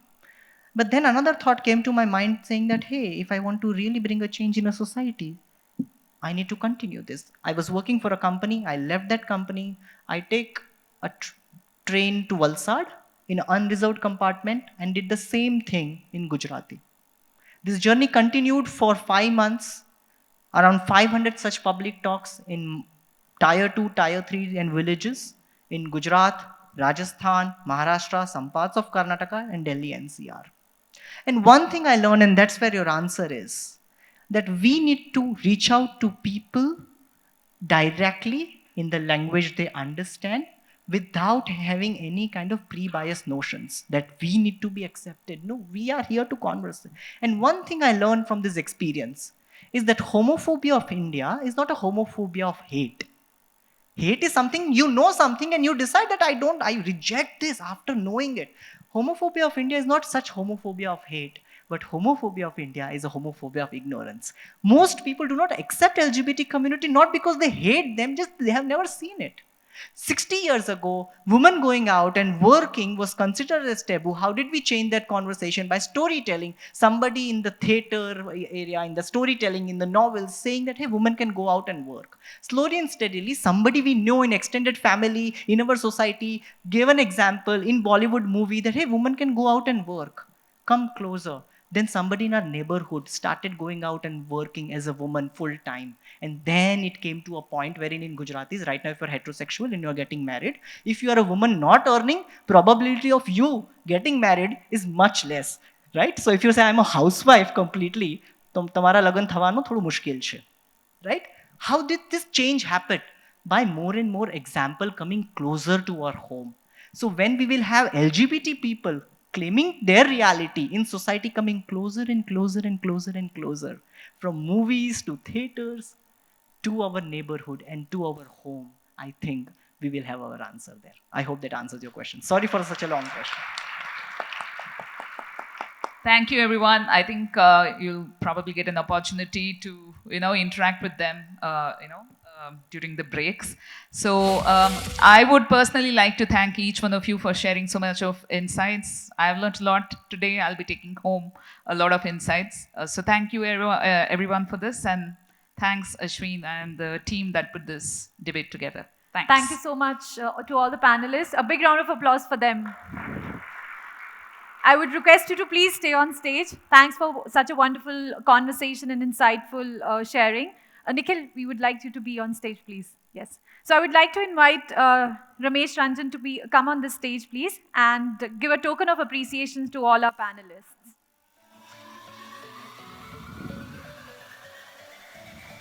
A big round of applause. Thank you so much for being so candid and simplifying these concepts for us and navigating us through these uncomfortable conversations.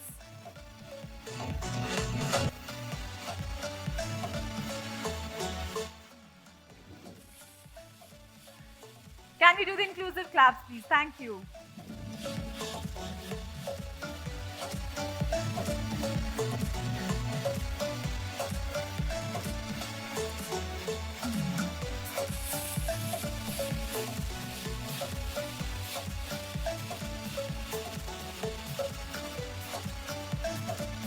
One more round of inclusive claps for Pavitra.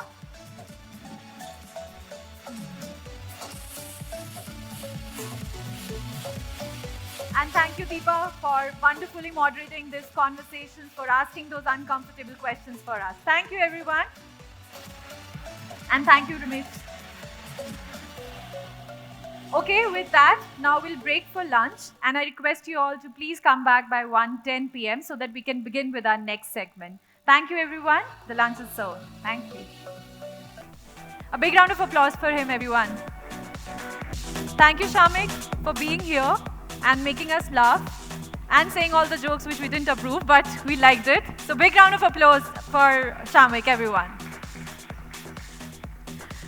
Okay, so moving on to our next segment, I would like to call upon stage Binu Philip, Zone VP HR, Schneider Electric Greater India, to share some perspectives on diversity, equity and inclusion and how it is an integral part of Schneider's work culture.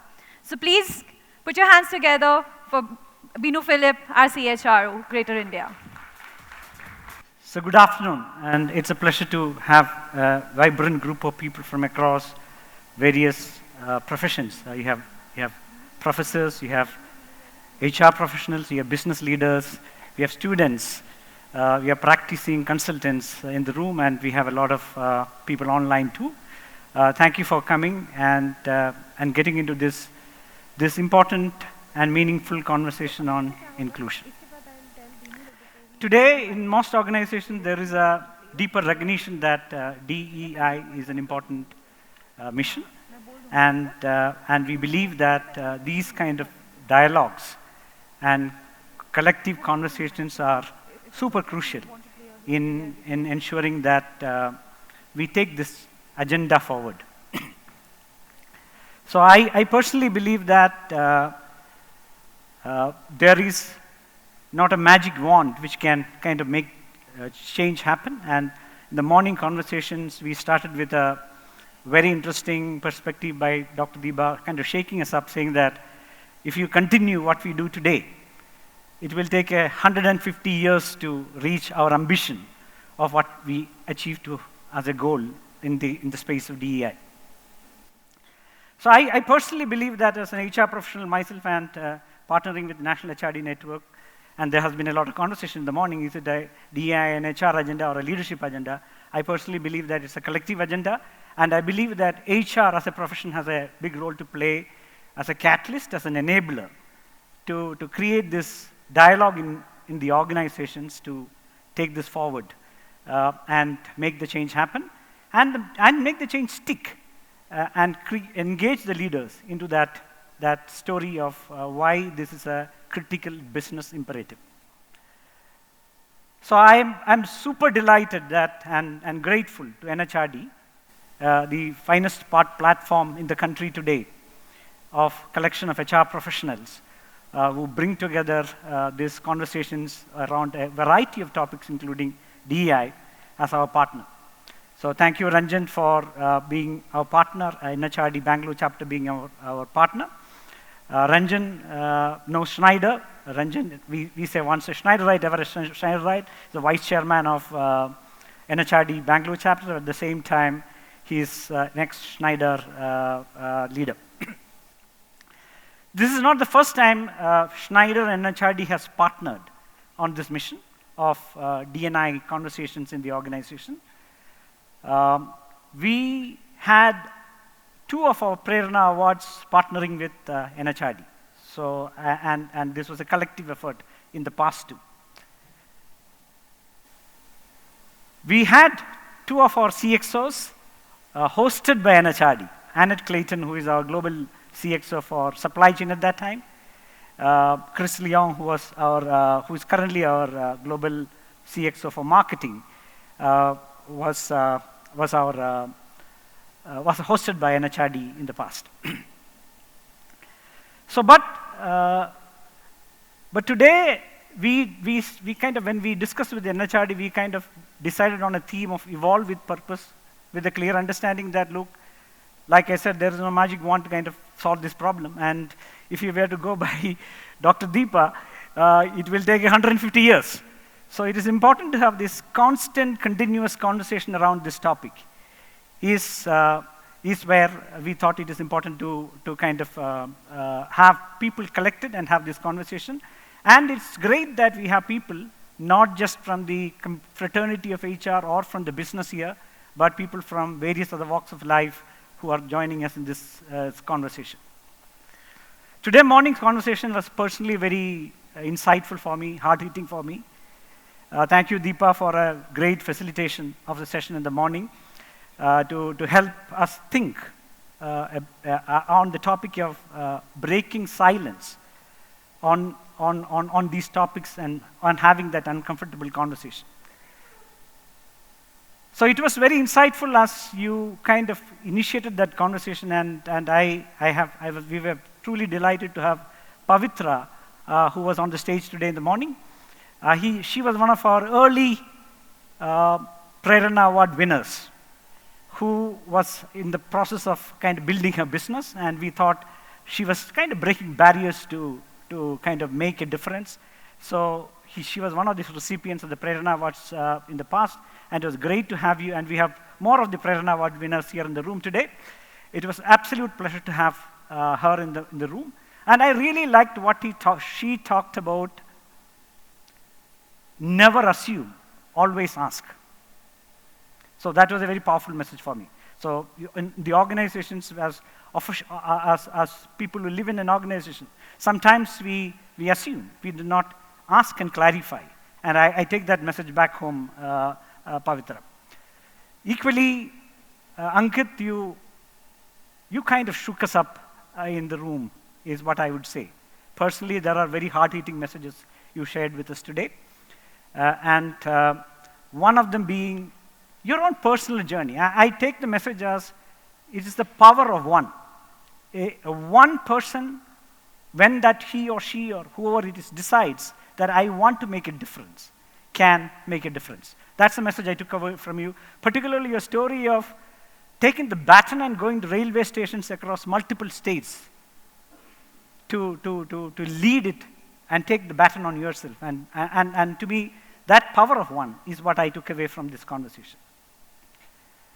For me, it was wonderful to have you, Nikhil, on the stage, because Nikhil has been a true partner for us, particularly for me as an HR leader for the organization. He's been a leader who's a true partner and a champion of driving the message that DNI is not a tick mark, it is not a metric, it's a leadership agenda. It's a business imperative, etc. So that kind of brings me to talk a little bit about the fact that we have in Schneider, what are some of the practices we do is that I listened to many of the conversations, Ankit, you mentioned in the morning, having, and it was more introspective and reflective for me. How do we do this? And where are we missing? So some of the things we do, and you will sure see a video a little later soon after my session, is that we have, when I joined Schneider about 8 years back, from a different company which is also very deeply invested in all these philosophies, one thing I realized is that this is part of the DNA of the organization. We do it quietly, purposefully. So that particular element, that the diversity, equity, and inclusion are part of the ethos of the organization, is something which I really take pride in. While we do a lot of things around having intentional investments in having PWD, LGBTQ, any forms, any other communities which are underrepresented in the world, in the society, to have adequate representation in the organization. So we have many policies, as you said. Your question was around, do your policies reflect everything? So we do have, for example, all our parental policies, etc., are completely gender neutral. Anybody who's a parent, you have adoptee parents, you have a same-sex partners, any of them could, and many companies who are, would reflect the same, is what I would see. So it is, we also have very interesting policies like Urja, a powerful way to enable women education. We have very inclusive policies around daycare. You don't have to be a man or a woman, you should still take daycare. So a whole lot of policies and processes. Hilary, welcome. So this whole set of processes and policies are enablers, but I still go back to what Nikhil said, it is truly a business imperative. It's a collective leadership agenda. DEI is a collective leadership agenda. So we also believe that this commitment we have on the diversity, equity, and inclusion should go beyond the four walls of our organization. So that's the whole mission behind initiatives like Jagriti, which is more like a student or a school outreach program where we train hundreds and thousands of teachers and students on the importance of diversity, equity, and inclusion, particularly equity and inclusion. So we have probably in the last few years covered over 11,000 students and teachers on bringing this awareness around. This particular day today, what you will witness in a few minutes from now is what is known as the Prerana Award, which we started in 2015. We believe that it is important to recognize particularly women who have broken the traditional mindsets and done entrepreneurial ventures which kind of impacts the society around them. These need not be PE-funded organizations. These are people who have had the grit and tenacity to believe in something and go and do that and make a difference to the world around them.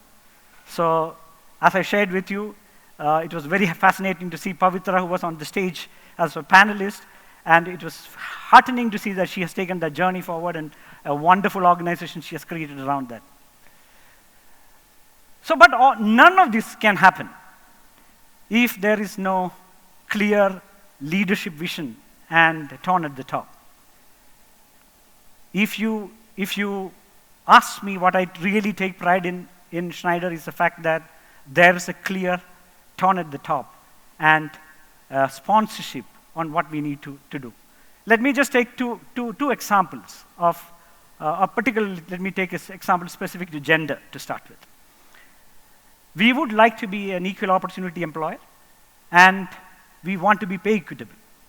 So year on year, we, as guided by the leadership, we look at our equity situation in the organization between men and women, and we are very proud. I personally feel very proud that we are a pay equitable organization in the country. So similarly, the leadership has stated policies around what we would like to do. We have an interesting policy which is called 50-30, which I was discussing with some of you earlier today. A 50-40-30 policy, which fundamentally says that when I hire 50 means when I hire 1,000 people, 500 of them will have to be women. So this is a stated mission, a stated ambition. Have you reached there now? In India, for example, we are at 46%. 50% is the ambition, we are at 46%. So 46% of all hires we do in India are women. But have we achieved, as Nikhil said earlier, the space of frontline managers 40%, leadership 40%? No, we have a long way to go. We are still taking baby steps and initiatives to make sure that we build that in the organization. Here is where I said leadership tone at the top. For me, I'm super proud that our leadership is not just setting the tone at the top, but also walking the talk. And Deepa, I shared with you, I saw your book around on board, which I have left it on my table. Very interesting book on women in board, on the boards of companies. We have 50% women in Schneider Electric's board, and coming from all across the world, while it's a French company. Our executive leadership team, which is the CEO of the company and the top leadership of the company, yeah, we have 40% women in the leadership. And that too coming from, and truly diverse, coming from all across the globe, whether it's the Middle East and Africa, India, France, rest of Europe, US, China. So very diverse leadership. So I'm super proud that this organization's leadership set the tone at the top and walk the talk. I'm super privileged that we have our, one of the ExCom members, our global CFO, Hilary Maxson. Maxson is here with us. So, and I would really request Hilary to join me on the desk, on the dais for a short conversation. So once again, thank you for joining in. And Hilary, I'm going to have a little chat with you. You will have to go there, I think. Yeah. Since we have Hilary with us, we would like to also showcase our DI video, if we can do that. This is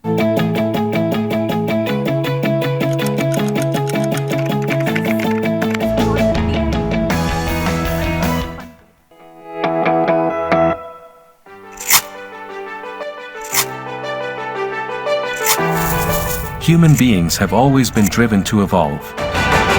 We constantly seek to improve our lives, our societies, and our world. But true evolution goes beyond just technological progress.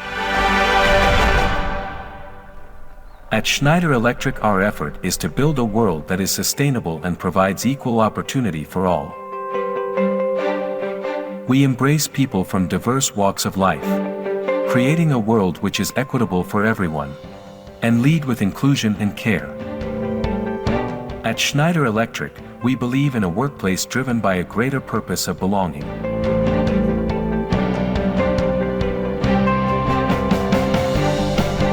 We at Schneider Electric are very convinced that diversity at workplace is a strong business case. Diversity of gender, generations, regions, people with disabilities, varied background, orientation, etc. are all part of our inclusion focus in the company. At Schneider Electric, our leadership is committed to increase gender diversity at hiring, frontline management, and at leadership level. If I talk about gender diversity, we have various development programs for women like Urja for middle management, a very unique women employee networking and mentoring group called Women as Allies. Beyond actions inside Schneider Electric, we want to have an impact in the societies we live in. Towards this, we have the Prerna Awards, where we recognize women entrepreneurs doing innovative, cutting-edge work. Jagriti is our school outreach program to encourage inclusive practices in the society at large. With an enabling and gender-inclusive global family leave policy and daycare policy, I feel supported in balancing my work and family commitments. I am grateful to have internal mentors within organization to support my career progress. I am glad to be working in a safe and inclusive environment that values diversity and recognizes the unique strengths and skills that I bring to the table.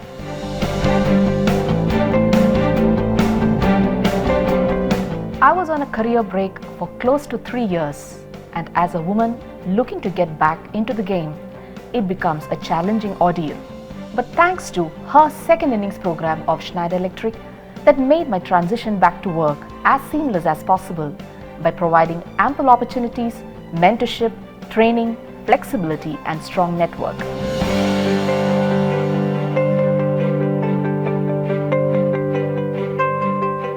I'm a proud member of Schneider Electric India DI team leading the disability inclusion piece for India region. We are committed to raise awareness and build an inclusive work culture by educating our employees, leaders, and hiring managers about people with disabilities, and simultaneously support our own employees with disability through our Allies program.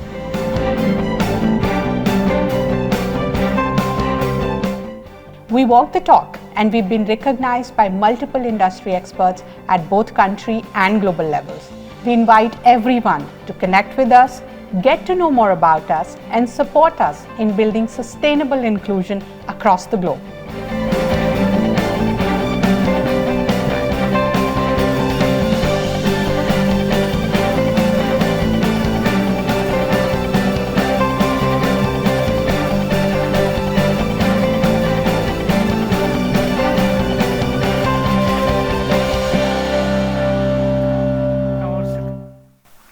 I'll just push it a little bit if you don't mind, so that you could be a little more center.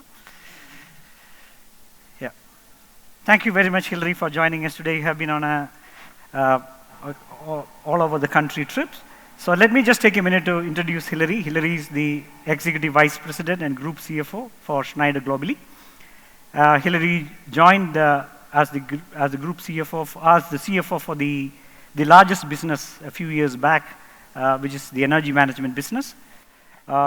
She started out in banking and financial sector, and then moved to AES, one large utility firm, and she has been the CFO for that business in Asia and for Africa, and has worked in various parts of the world, including North America, South America, Philippines, Cameroon, Brazil, and various parts of the world.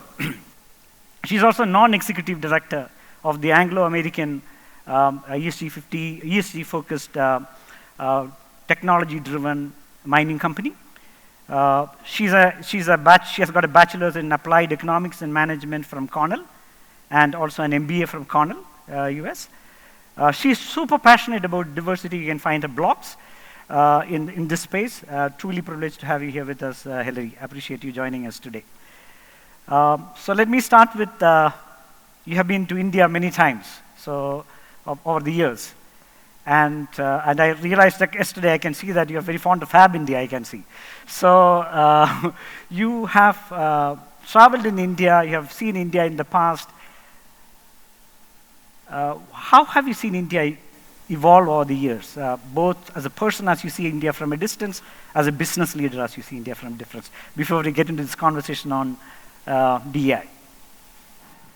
Yeah, sure. Well, first, let me say thanks very much for having me here. I really appreciate it, and happy to speak to some of you after, hopefully, to hear a little bit more about really my own perceptions of India will be very limited, of course, from traveling here. I'm sure that everyone here knows quite better than I do. But a couple of things I would say, and it's true that I've been working on and off in India in various states. Never lived here, but working on and off here in various states for quite some time, probably since around 2012-ish, if I'm not mistaken. And then this is my first time back since the COVID crises. And a couple of things I would say. First, well, India has always been a vibrant country and a vibrant economy, so I would say that hasn't changed. I always like coming to India because there's a level of energy, a level of excitement that I don't know whether it's driven from the demographics, but I also think it's just cultural. So always a great place to come, and a great place where we actually have quite a lot of employees for Schneider, not just in sales and manufacturing for India, but for the rest of the world. We have both R&D, we have shared services, so really an important country for us. And what I would say in my visit here is quite a bit has changed, actually. I can't see all of it, but in speaking with quite a few people, and Schneider has dragged me from city to city. I think this is my 4th or 5th city so far in the few days I've been here, but good opportunity to speak to a lot of people. And from what I can see, big changes from a business standpoint in my mind. Nothing political. I wouldn't have any real view on the politics here, but definitely there's been some changes, I think, driven by the government, probably first starting with the GST and the digitalization, well, the one taxation system and the digitalization of that. Sounds like it was a bit painful for the first couple of years, but for me, that's the type of sort of institutional and infrastructure changes that probably make a big difference. I understand that digitalization has also taken the form of taking out administration, for example, in social services, getting money directly to people's bank accounts. For us directly, and to me, that's kind of the building of the good fabric of the society that makes it easier to do business, probably in India. For us as Schneider, I can also see there's been a huge amount of infrastructure upgrade, and there's a lot of infrastructure upgrade going on today. I think, and maybe I'm just incorrect, that in fact traveling around was a bit easier probably, even though we were going to quite a few places and doing a lot of driving. Roads are very good. There's a lot of roads under construction, metro under construction. So it looks like India is really poised for, I mean, this is a country that's had a lot of growth and looks like it's actually poised for quite a bit more growth in the next years to come. So quite excited about the visit here. Yeah, thank you. So that's very reassuring to hear from an outside-in view from a business leader. So let's plunge into this topic of Evolve with Purpose. It's a discussion around inclusion. You are part of a leadership team which passionately drives this topic, and I was sharing a little a while back. So this is truly owned by the leadership. So what makes you personally, within that leadership group, passionate about this topic of diversity and inclusion?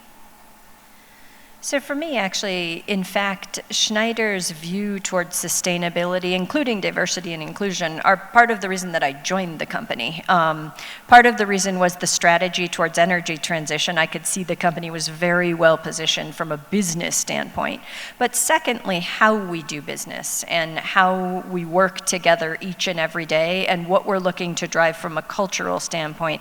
I strongly believe, and of course I'm a CFO, so I like value. So I really believe that diversity and inclusion as a way of doing business drives value. It drives value in a few ways. First, just employee engagement for us is hugely important. I do believe that diversity and inclusion, treating your employees correctly, making sure that everybody has the opportunity to realize their full potential is extremely important. But a couple of other areas, one I would point to is innovation. We really want to be the top company in terms of R&D and innovation in the business that we do. I've never worked in R&D, and however, if there's one thing I've noticed around me is that it's very difficult to have true innovation with teams that have all been trained the same way, think the same way, come from the same background. So real innovation, in my mind, takes the real ability to embrace diversity and inclusion. That's with gender, but also well beyond gender. You need people that come from all sorts of different parts of life in order to think differently. And the second aspect for me is also around risk management. We had some interesting discussions while I was here actually around the last global financial crisis and the fact that even professors at top American universities were teaching that somehow we'd figured out how to eliminate risk by coming up with structured obligations in the financial markets.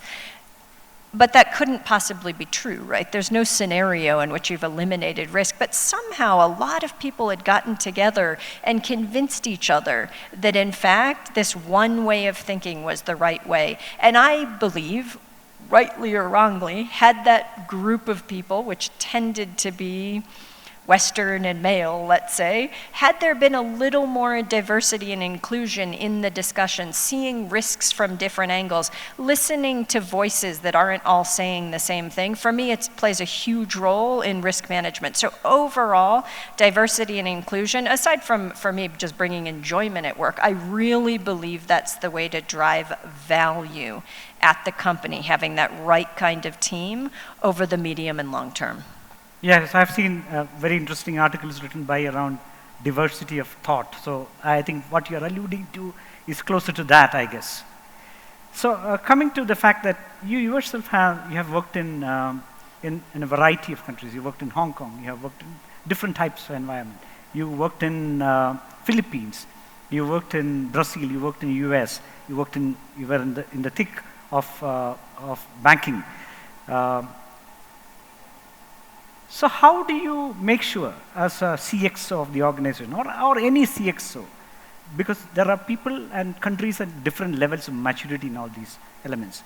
So how do you make sure as a CXO, or any CXO for that matter, drive this agenda?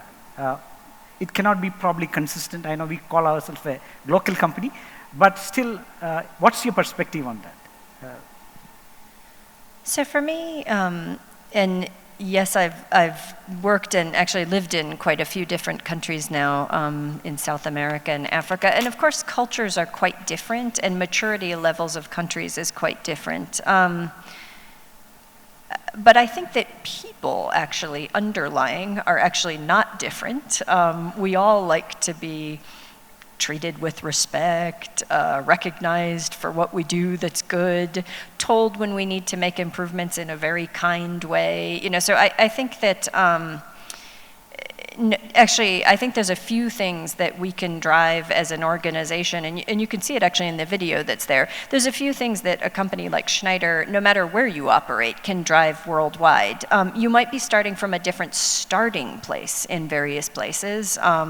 I think one of the companies that when I moved to be the CFO of Asia, I had one of my teams was in one of the countries was entirely women, and then one of the teams in another country, I'll let you guess which the countries were, was entirely men. And so you're starting from a different starting place. But I think there's certain things that regardless of the country, the culture, that in fact you can do some grassroots things and get going, and all of those values that we believe in as a company. And surprisingly, actually, I would say where countries are in sort of their maturity journey from, I don't know, from a development standpoint, isn't always tied to where they are. For example, in the US, it may not be more easier to work as a woman than another type of emerging markets country. No, very insightful, Larry. So I will move to a different topic around representation. So this is a general conversation in the room today. And in the morning session, there were some top conversation around some statistics around that. I'll borrow some statistics from you, Dr. Deepa. So only 29% of women in India are part of the active workforce, formal workforce. Only 10% of the Fortune 500 CEOs are women.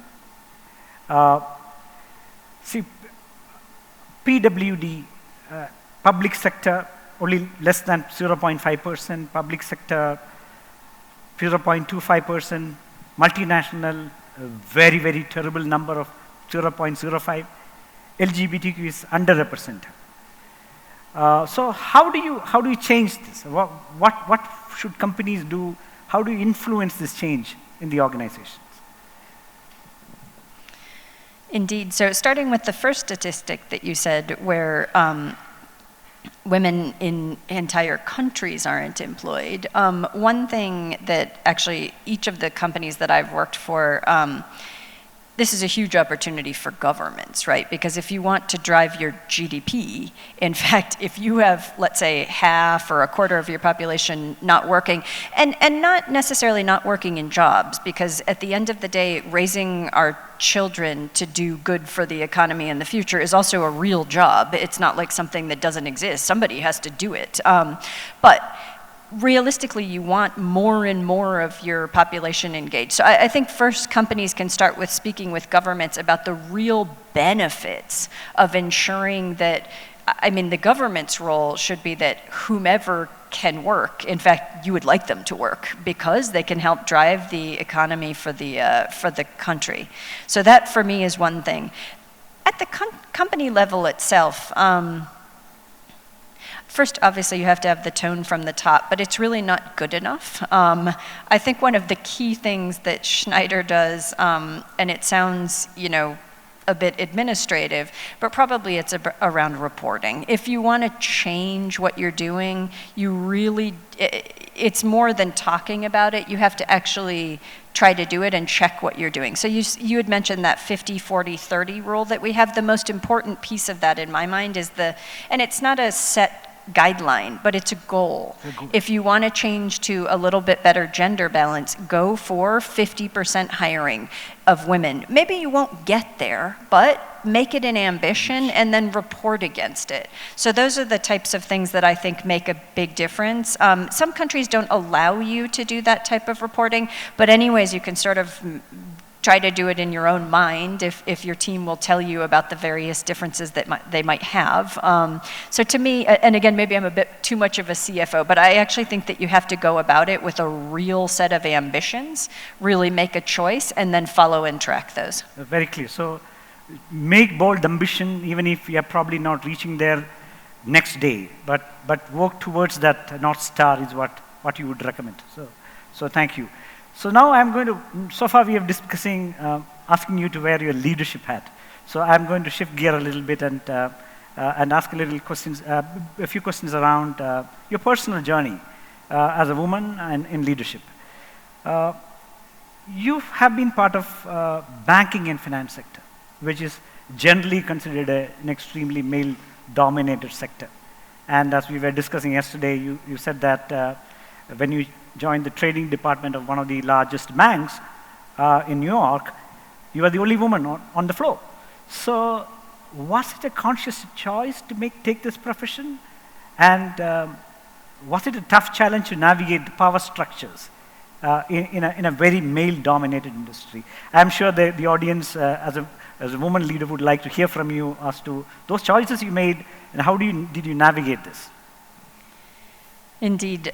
So choice-wise, well, I didn't realize that banking was a male-dominated industry. I was quite surprised when I walked out on the trading floor on my first day and there was no other women there, I guess. But I gravitated, and I think everybody should, towards what I liked. So I originally started actually in university in biochem. I thought I wanted to be a medical doctor, but halfway through I actually just started working at a restaurant and managing, and I decided I really liked business. So I think you have to first follow what you like, and then of course you have to also follow who will hire you. So in fact I got hired by the banks, and then in order to maintain one's excitement and momentum, it's not always easy to be different, whether it's you're the one woman or whatever the difference is. For one thing, you don't have the same habits as others. Like for my colleagues in banking, I can't really talk a lot about sports. I didn't do golfing. I can't do like a huge amount of drinking after work together with all of my male colleagues. So I think it was just more, actually in every role I've had, it's about finding other ways to connect and be part of the team. And then it takes, I think, as part of my personality, I'm a little bit of a fighter, and I don't like to let things go. So, like, I don't like to fail. So, in fact, for me, it was also a matter of just figuring out how to make it work, anything that I wanted to do. So it's a bit about that will and the method to find out how things work and navigate through that is what very, very interesting, Hillary. And I also realize I'm going to deviate a little bit is the fact that based on the dinner conversation, that you went into very not so easy countries. So you talked about the story of you were wanting to go as a CFO of AES in Cameroon, and the embassy was too skeptical where you're serious about it. So multiple times you had to go to convince them that, yes, I'm going as a CFO of this company to Cameroon. So what made you make those, make those choices to go to unknown and test things out and learn from that? Indeed. So I think I've always been interested in sort of layering on more experiences. And to do that, you need to take a little bit of risk. And it depends on who you are personally. A big risk for me is not going to be the same as a big risk for someone else, a little risk the same. But for me, in fact, I saw at my prior company, one of the great ways to layer on a lot of experience was to go out into operations. So I took the opportunity, actually I asked to take on the role of CFO of Africa. Even the company was a little bit hesitant at first, but then decided to support me in that goal. This was probably the second or third of the 5 regions that we had in the company, and the headquarters was out of Cameroon. We owned really the entirety of the electricity sector there, and the story that you're telling is I had to go get a long-term visa to do that, and I had to speak with the ambassador of Cameroon in Washington, D.C., and 2 times, because the company was basically the largest employer in the country, one of the largest companies that was there. I don't know if it was because I was a woman or young or anything like that, but twice he just had a big laughing fit that in fact no way could I possibly be the one that they were going to send over to Africa and do that job. And I tried in all ways to convince him, no, I'm quite serious. In fact, indeed, I need a long-term visa. We had to bring someone actually from our visa services to help me. But this is a good example, frankly, of where instead of getting too upset, it just made me more determined, look, my friend, I'm going to have my visa one way or another, and I will go be CFO of this, of Africa that's there.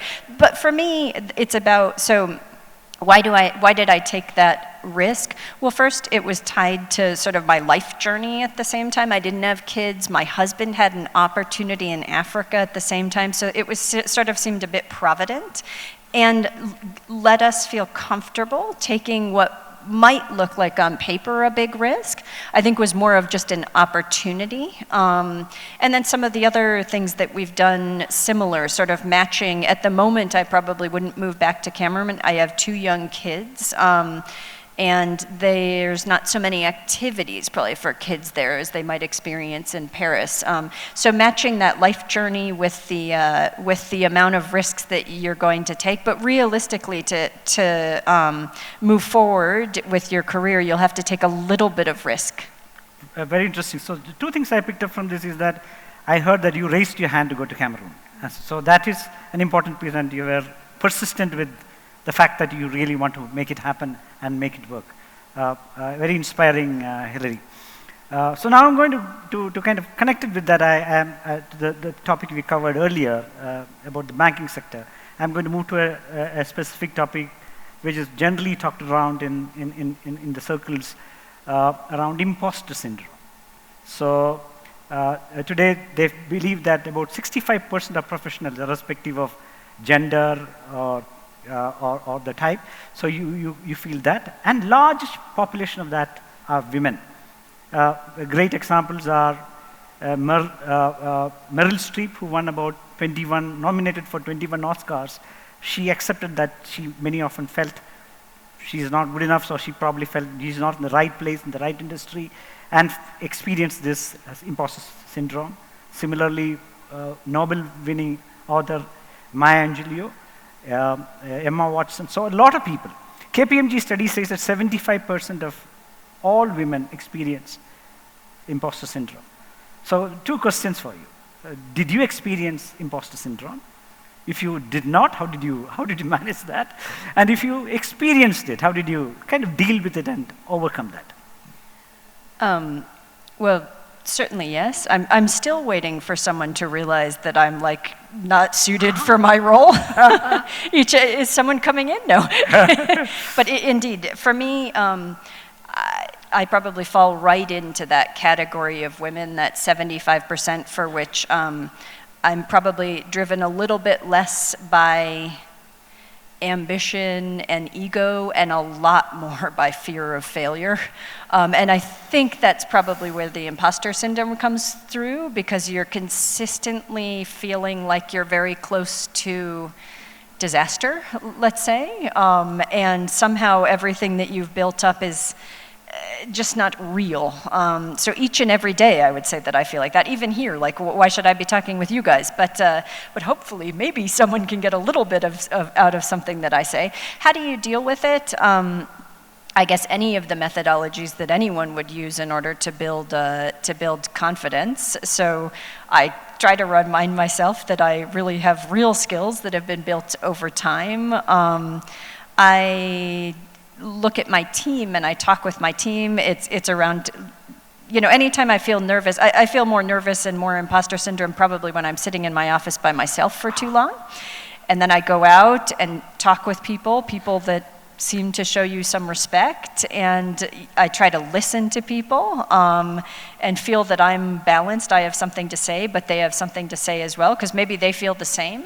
So I think the tricks are really, no matter how nervous you are, you just get up and do what you need to do. And then after a few minutes, you get back into the normal swing of things and you realize that what you were thinking before is probably a little bit crazy.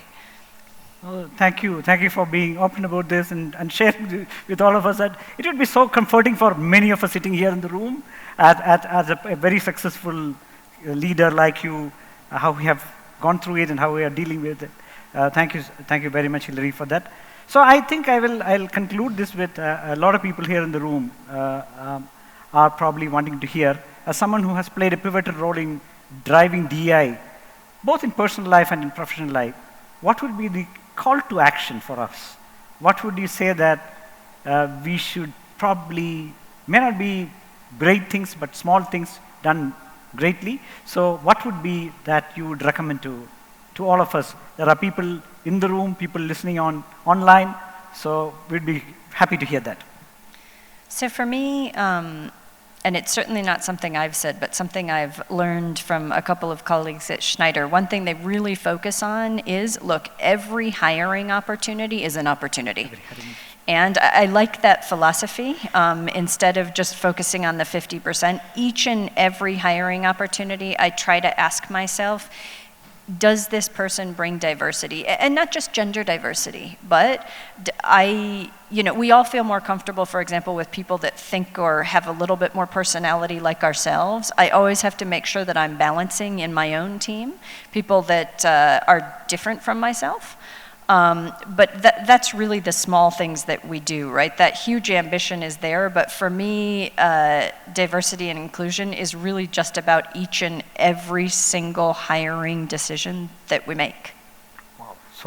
So being alert and being open to the idea that there's an opportunity every time, and acting on it is what you would recommend. And I hope all the leaders here particularly are listening to this, and as a great message. Thank you so much, Hilary, for being with us. As we get into the next phase, as we shared with you, we have the Prerana Award. Prerana Award is basically to celebrate and acknowledge women who have done probably non-traditional segments, done some entrepreneurial work. We would like you to join and to be part of this award ceremony and share your joy with those winners. So thank you for being with us. Please give Hilary a big hand. And over to you, Shikha. So Hilary can be here. Thank you, Binu and Hilary, and if you can please stay with me for a while on the stage. Binu, I would like you to thank Hilary for her time and sharing. Okay, that was some conversation, I'm sure. Great actionable insights, personal experiences, a bit what organizations can do, more of what we as individuals can do. And there is we still want you to be here, Hilary. And there is a reason for that. Take it from you. And that's because we are moving to our next segment very quickly, which is the Prerana Awards. For those of you who are new to this, and I'm sure many of you are new to this, I'll take a few minutes quickly to introduce the awards to you. This is something we as Schneider Electric India started way back in 2015. The intent of these awards is to recognize women entrepreneurs specifically, call us doing affirmative action, So we recognize women entrepreneurs who've done cutting edge work, innovative work, especially in areas which are not the traditional segments where we relate women to. So for example, when we say women entrepreneurs, even today, more often than not, let's say well-being industry, food industry, fashion industry, that's what comes to mind.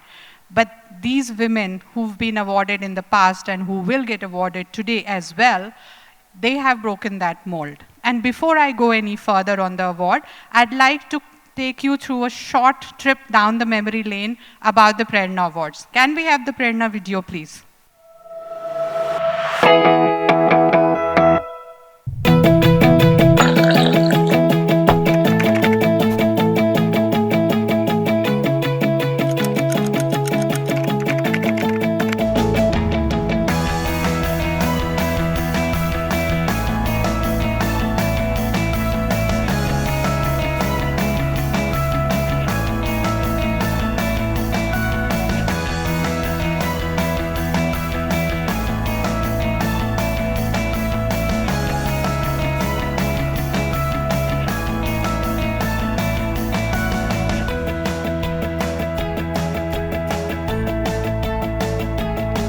This is my journey towards creating an empowered country, and the journey does not end until each girl from the most vulnerable spaces ends up getting the same opportunities as you and me, ends up reaching her fullest potential in the most beautiful way possible, so that she can have, feathers and wings so that she flies. My message to the future generation: never plan to prepare for your future tomorrow. Never wait for the right time and the right opportunity, because the time is now, and we need every young person to be resourceful to collectively shape a strong future.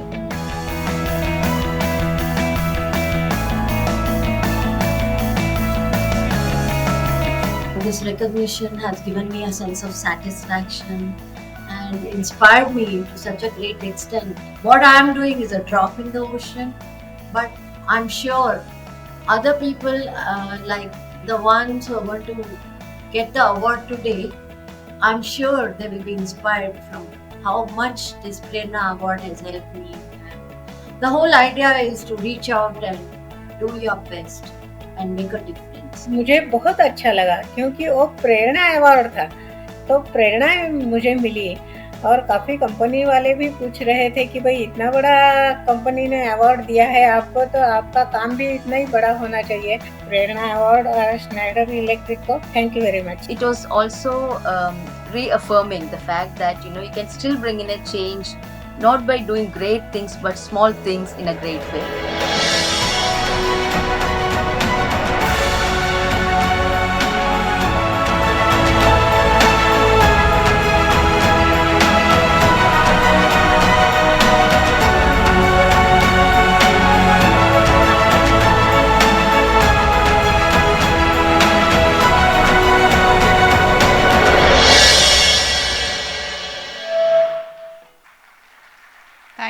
Thank you. Yes, this award is very close to our hearts, and we really put in a lot of efforts to try and discover the stories that are not yet untold, or at least not very popularly told. The process of Prerna Awards is, as of now today, entirely driven by Schneider. We have a team of people who will do primary and secondary research to unearth some of these gems, so to say. And then we have a panel inside the organization which will evaluate every single nomination that we found. And eventually, with the help of the committee, we finalize the award winners. Now, before I go forward to announce the award winners for today, I'd like to invite Chitra. Chitra is our Senior Vice President, Schneider Digital, to please join us on stage. And also Ms. K. Anjana, she's the Secretary of NHRD, to please join us on stage to recognize our award winners. All right, so while we have our felicitation panel getting ready on stage, let me go on with the first winner that we have identified. Again, this is not to say that that this is the be-all and end-all of recognition. For sure, their work goes far beyond what we can say today, and I'm going to try and do justice to their contributions so far. So our first winner is Ms. Thinlas Chorol, and I am going to read out so that I don't miss anything. She's the founder of Ladakhi Women's Travel Company. She's a native of Ladakh. She is Ladakh's first professionally trained female trekking guide. She started working as a guide in 2003, almost 20 years back. 2007, she completed a mountaineering course that laid the foundation for her to start. And in 2009, she started this company, the first travel company which is owned and operated solely by women. A strong advocate for eco-friendly and community-based tourism, for example, homestays. She's constantly promoting sustainable development of the tourist industry. She's creating employment opportunities for women in a very rough terrain, as most of you would know about Ladakh. For her work, she's been given multiple awards, and I would like to specially call out the 21st Janki Devi Bajaj Puraskar Award from the Ladies Wing of Indian Merchants Chamber in recognition of her outstanding contribution as an entrepreneur in the field of rural business development in India. The Weekend Leader VIT Person of the Year 2014 trophy was given to her in 2018. She also received the Nari Shakti Puraskar from the President of India. And then today, 2023, Prerna Award is one more feather in her cap. Here is a short video about Ms. Thinlas while we welcome her on stage. Please. Can we have Ms. Thinlas' video, please?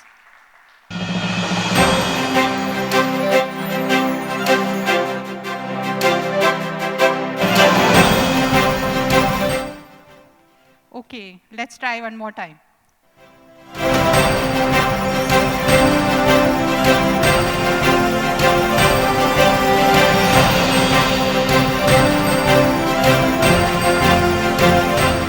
We consider like tourism is one of the main income for Ladakhi. So all the boys are working in this field, but only few women get income from the tourism. Ladakhi women are strong, so they can do it. So they should get income from the tourism, and so if they have income, so they will become more freedom. So there is the important.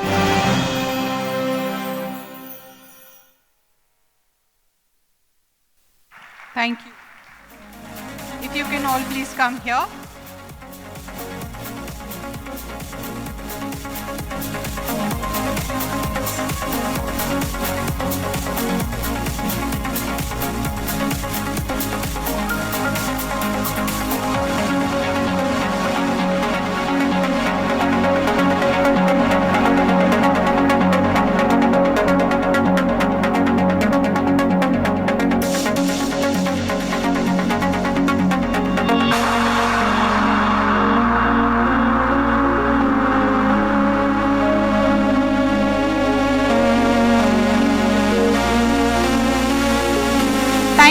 Thank you, Ms. Thinlas. Truly inspiring.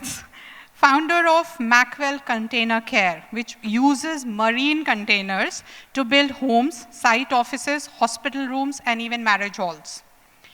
Ms. Vanmati has been working with containers for 31 years now. She's learned the tricks of the trade on her own by working in a shipping firm. She started Macwell in 2003, working in a field which you can imagine is mostly dominated by women. Big shipping containers, dockyards, construction gives the image of men all the time.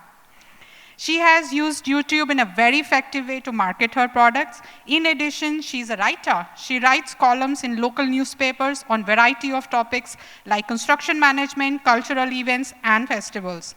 She has plans to build these container houses for even lower prices to service the underprivileged people. In future, she also plans to open schools for the underprivileged children and contribute back to the society. Please join me in welcoming Ms. Vanmati on stage while we play her video.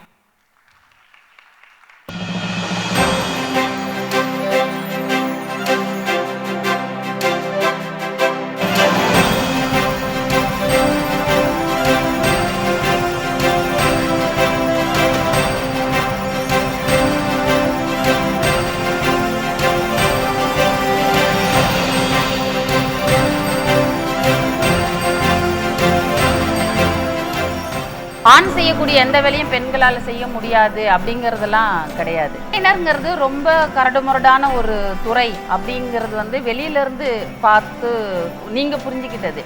நான் உள்ளே வந்து வேலை செஞ்சீங்கன்னா அந்த தடையெல்லாம் தாண்டி வேலை செய்யும்போது பெண்களுக்கான ஒரு திருப்தி இருக்கும் இல்லையா, அது இந்த துறையில் வந்து மிகப்பெரிய திருப்தி கொடுக்கும். With that, I also request Julie to please join us on stage.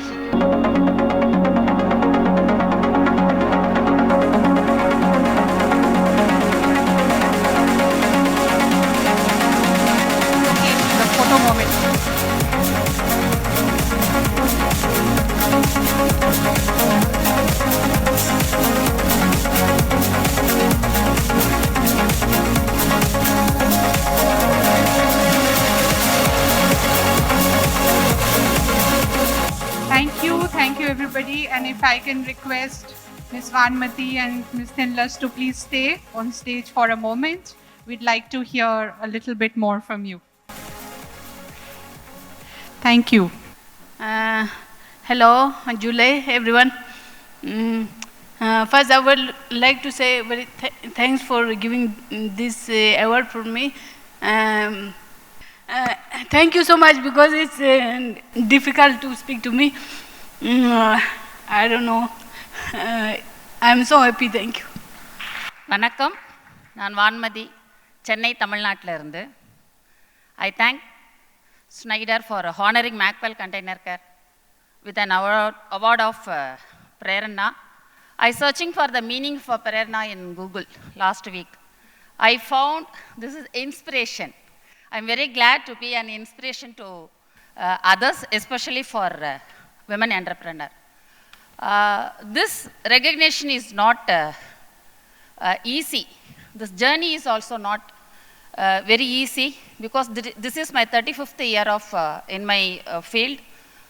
The last 34 years journey is very difficult for as a woman, because the container field, you know very well, is fully 100% dominated by men only. As a woman, I was met lot of discouragements and lack of acknowledgement from society and the industry. But I love this field, I like this field, so I keep on going on this. This recognition, this award is a very big thing for me to keep on going on in my field.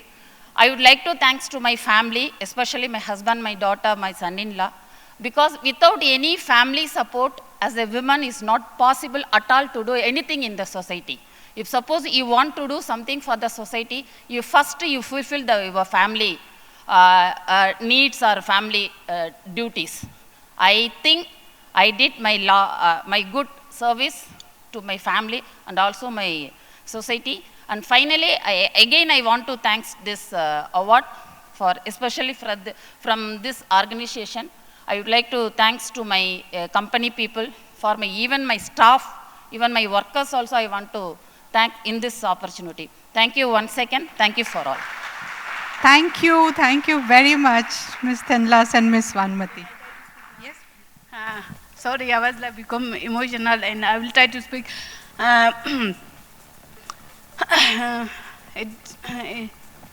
It is because as compared to men, women are more struggling.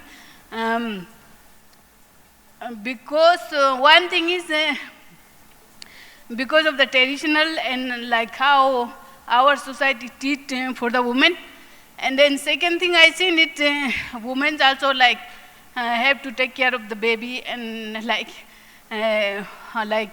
we have to be like pregnant for nine months, and then it's like we have like so many difficult as compared to men. But then it's very important us to treat equally. And because I seen one thing, I notice it nowadays, everyone says, oh, men and women are equal, we have to treat equal. But then I notice it in many places, I seen like women are taking as a showpiece, like, oh, now you are women, oh, because tourism is one of the men dominant, like, not only Ladakh, but it's all over the world. But then it's nowadays it's becoming kind of shoppy, so that's why sometimes I get confused, like whether I accept this award or not. But then I feel very happy to be here and meeting peoples, and thanks for giving me opportunity. Thank you so much. Thank you very much. Wow. That was truly inspirational, I think. Thank you, both of you, for joining us. And by the way, they are joining us from the northernmost part and the southernmost part of the country. Talk about diversity. Thank you very much, and I am looking for Ashwin to hand it back to her. Okay. Thank you so much, Shikha. And one big round of applause for our Prerna Award winners once again. So now, before we head towards our next segment, what we'll do is we'll head for a quick 5-minute break and tea break. So we'll have a walking tea break. We request you to have your cup of teas and come back and join us, because we have a very, very interesting session planned for you guys. So I think we can head for our tea break here.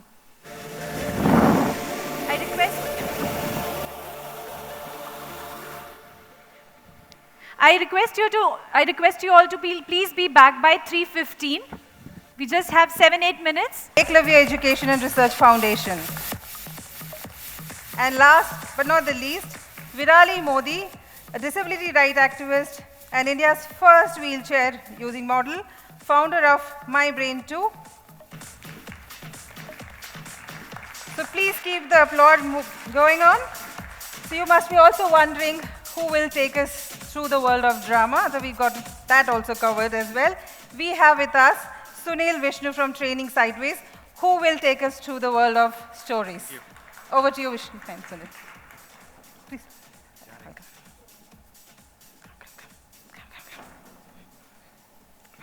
All right, please give them a big round of applause. Thank you. Are you all excited for this session? Oh my God, what? Did everybody have coffee? Yes. Is everybody awake? Fantastic. Okay, so now can you please give this fantastic set of people a big round of applause? Come on. All right, so like Sharda said, this is a very exciting event for us, which we have curated for you. Lots of interesting stories, lots of conversations around diversity, equity, and inclusion. Of course, fantastic panelists right here, and a bunch of stories. And these stories will be actually told to you not in the form of narratives, like I won't be telling you the story, but we will be showing you these stories in the form of a play, which is going to happen right here. So this is a first of its kind event which has been designed for this particular event. So all of you are really lucky, as I fell. So this is not part of the game, don't worry. But everybody needs to give a big round of applause as I try to rearrange my set. Thank you. All right, so not to worry. Are you guys ready? Yes. Well, the first learning is that I should not be saying guys. What should I be saying? Folks. Check. How should I be inclusive in saying folks? Back. Or people? Or my family?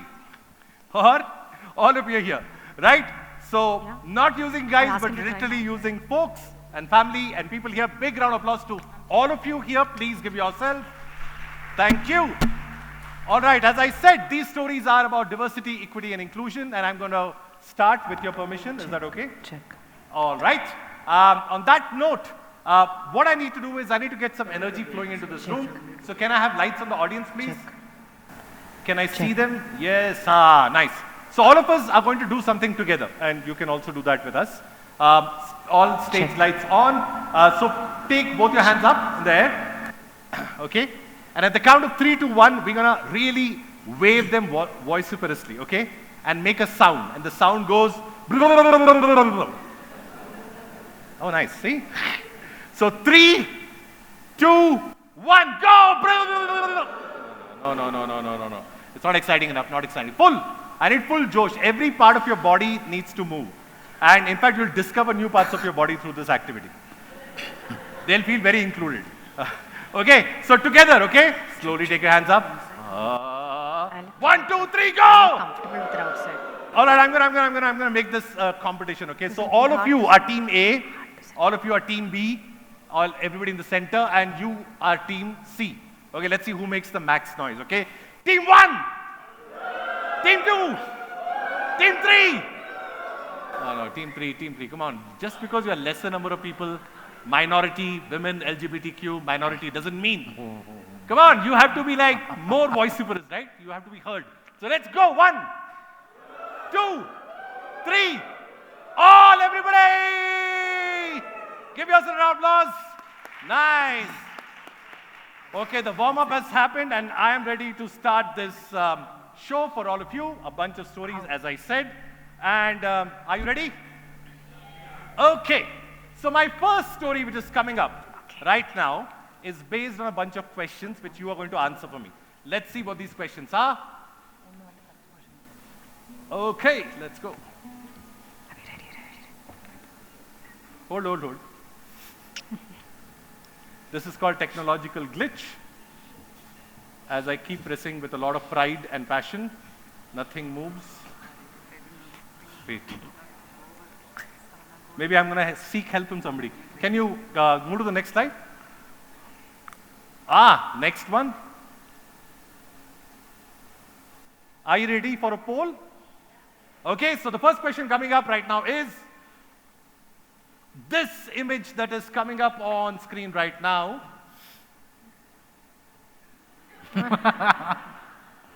Okay, lights on the audience. How many of you know what this is about? Can you raise your hands if you've seen this before? Raise your hands. Yeah, you would have seen it a few last year, during COVID especially. Okay, anybody who wants to tell us what this is about? Ma'am, what is this about? Don't worry, we can hear your voice. Go for it. Yeah, there. The lady in, yeah, go for it.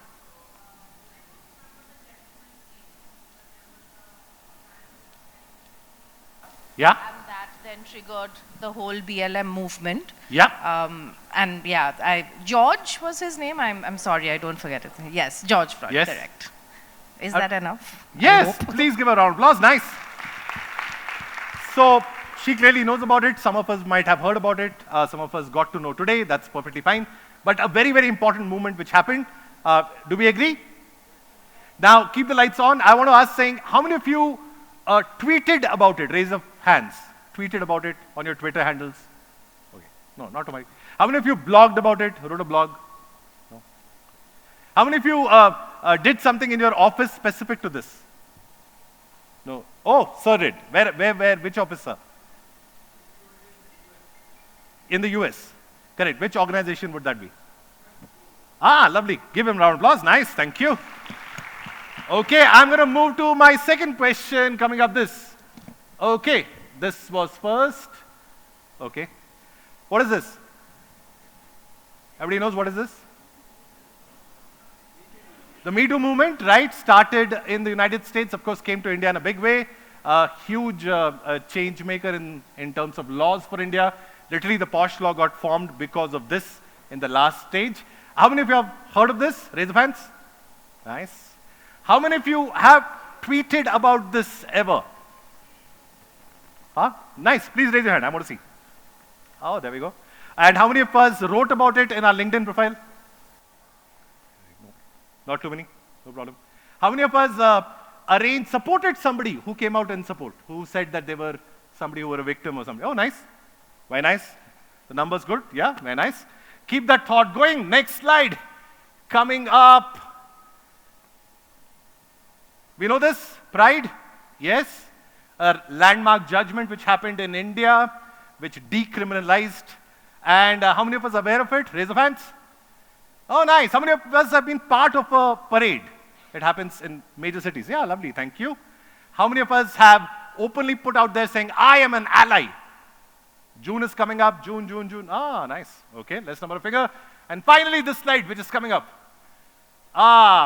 So the data shows that violence against women actually increased during pandemic when there was work from home happening. How many of us are aware of this data? Nice. How many of us wrote about it and said something? How many of us blogged about it, tweeted about it? I'm being really irritating by asking these questions. Supported. Big round of applause to her. Nice. No, don't worry. I'm not blaming all of you for anything. I'm literally looking at myself, all of us here, and saying, what happens when these fantastic, interesting campaigns are happening across the world? Maybe they feel too far away from us, so they're not as part of our circle of influence, but they're surely part of some circle of concern. We understand that it's important, but maybe we don't have the time or don't think it's important enough to right now pick it up until it happens to us. Now, we are all here professionals who are interested in diversity, equity, and inclusion. So we understand circle of concern, but the influence, where do you have the influence? So I'm going to bring this story right from the US to India to Bangalore. Today, I'm going to show you stories which are from our city or from our country, bring it literally into your influence, and ask all of you saying, watch the stories and tell me what's going wrong, what's going right, and what could get better. Is that okay? Is that a promise? I'm not talking Black Lives Matter, I'm talking Our Lives Matter on stage. Is that okay? Okay, now are we ready to watch the story? Fantastic. So my first story, which is coming up right now, is a story of a woke couple and what's for dinner. So there are two characters here. There's George and Radhika. They are a couple in Bangalore. And we catch this story when George and Radhika are on a phone call. They're just about ending their day in Bangalore, which is around 6 o'clock. So they'll soon reach home, which is about 10 o'clock. Bangalore traffic. Right? And they're having this conversation about Women's Day, which is coming up, because both of them are leaders in their own organizations, working with DNI, working with women's networks, and they are trying to catch up as a couple just before they head home. Okay? So the way to watch this scenario is for all of you to say, lights, camera, and action, and I'm going to show you the scene. Is that okay? With your permission? All right. So let's go. Lights. No, together. Lights.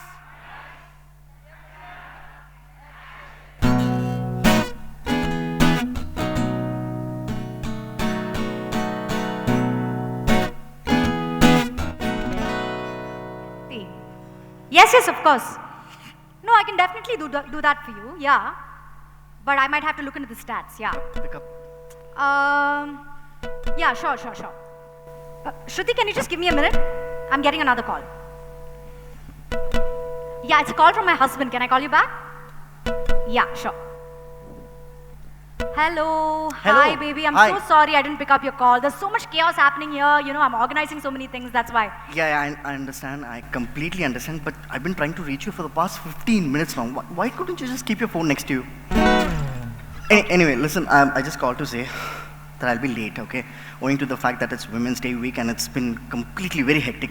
But you also know that we're not just planning, it's going to be an inclusive experiential plan. So it's not just going to be about gender, right?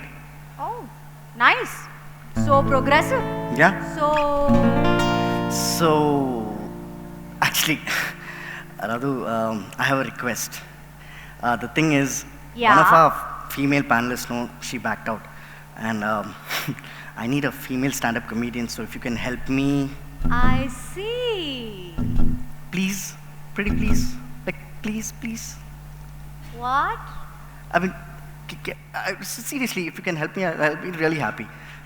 Okay, fine, Mr. Husband. Thank you. I will give you 2 profiles and you can use my reference and speak to them, okay? Super. Thank you so much. You're a lifesaver. Okay, listen, I gotta go now. I'll call you back. You know what? I'll see you at home. Okay, 9 p.m. Okay, bye. Actually, I already told you, right? I am an inclusion champion at office this year and I'm handling the main event and I'm part of the organizing team and I'm doing so many things and there's so many chaos. So, I think I'll be home only by 9:30. Oh. Is everything okay? Yeah, I mean, I'm just wondering, what about dinner then? Oh, yeah, I completely forgot about that. Why don't you prepare the vegetables? I'll come back and I'll make something. Radu, you know I can't do all that. No, why are you forcing me to do all these things?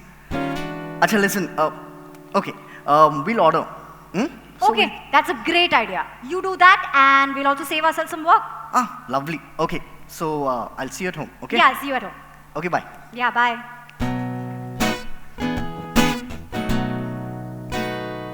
So that's a woke couple in Bangalore who've just woken up to the fact that there is no dinner at home. And they are now going to figure out what's going to happen for dinner. Any guesses what's going to happen in the next scene? Okay, not to worry, we'll figure it out. Okay, so lights, camera, action, and we move to the scene which happens in their home.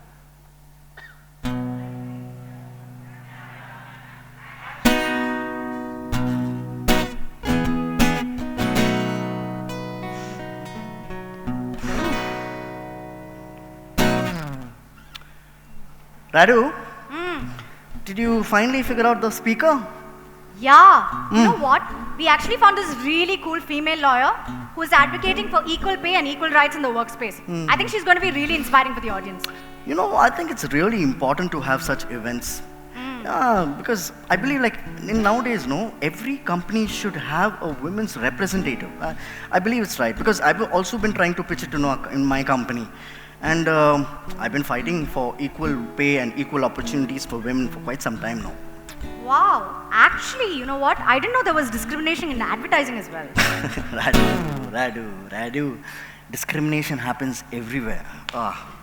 It's just only few of us are trying to fight for equality and inclusion and all that. But anyway, but by the way, what happened to the food? I'm feeling a little hungry.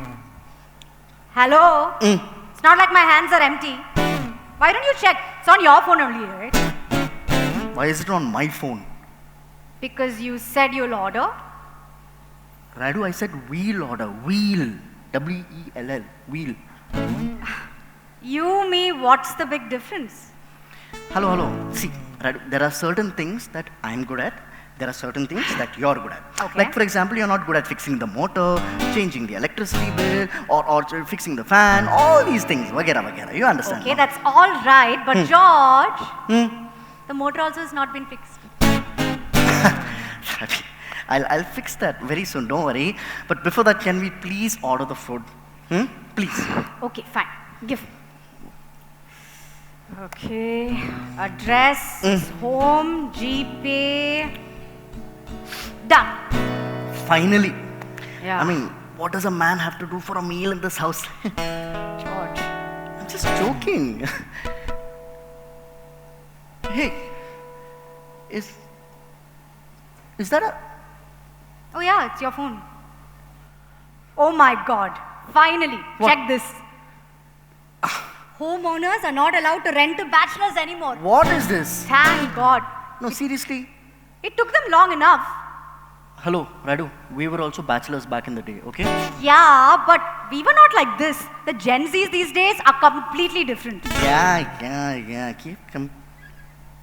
Is that a...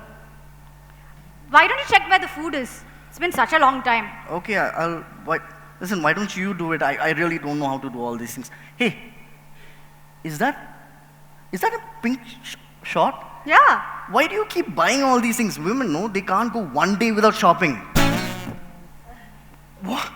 This is not mine. Huh? It's your son, Ayan's. What? This is pink. Yeah, so? Pink shorts. He only came home after wearing it to football practice yesterday. One second. Football practice, pink shorts. Really? They don't go well together. Okay, whatever it is, can you not tease him about this, please? Radu, believe you me, I won't be teasing him. The world will. Seriously. Okay, can you just figure out where the food is, please? Oh my God, okay. I'm trying to message him, but you know how these delivery guys are with their phones, no? Wait, you know what? I'll handle them, please. I'll handle them. Give it to me. Okay, fine. You know what? Hey, somebody's at the door. Yeah. You know what? I'll get this. You can't really believe how these boys are nowadays. So I'll handle them and I'll ask him why he took so long. Yeah, go for it. Hello, sir. Sorry, sir. I couldn't find the house. That's why the delay. Please give us a good rating, no? Thank you, sir. Radu, the delivery boy was a girl. No wonder she couldn't find the right direction. George. What? You better fix the motor tomorrow. I mean, yeah, of course.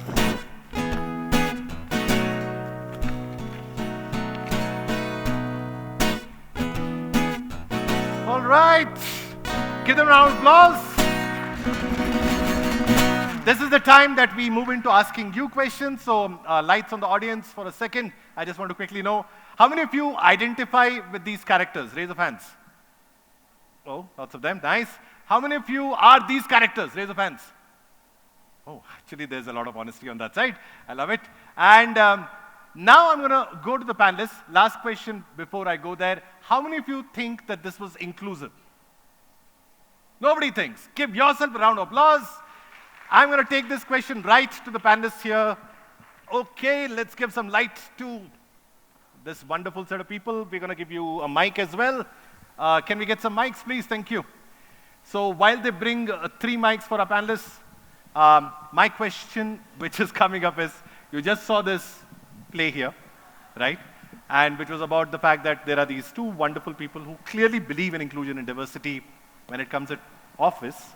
But as soon as they land up at home, there seems to be like some slipping up which is happening. So your response to, have you seen this before? Have you been in this position before? And how would you handle it? Want to go? This is a very normal position because people wear different hats at work, and when they come back out of work environment, they end up being their natural self.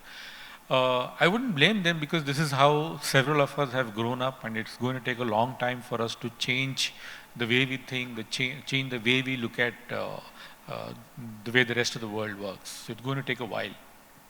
Right? And therefore, whose responsibility you think is there to point out? Responsibility lies with all of us. The first thing is we should be able to recognize what we are doing. The moment we recognize, then it's easy to correct, and that correction is going to take some time. Right, thank you. Okay, and? Oh, it's on. So it's really nice to see the focus on diversity, equity, and inclusion in the workplace. So at least that's something. That's a start. But of course, as soon as they reach home, they're reverting back to norms. And I think diversity, equity, and inclusion, it needs to start in the home. We need to apply it everywhere in our personal lives and in work. And I think it starts from being very, very young. They made the reference to the pink shorts. You know, from very, very young, girls are in pink, boys are in blue. And I think we all need to try to get away from those gender biases from the beginning. You know, that little boys shouldn't not have to do the help in the house. It shouldn't just be the girls.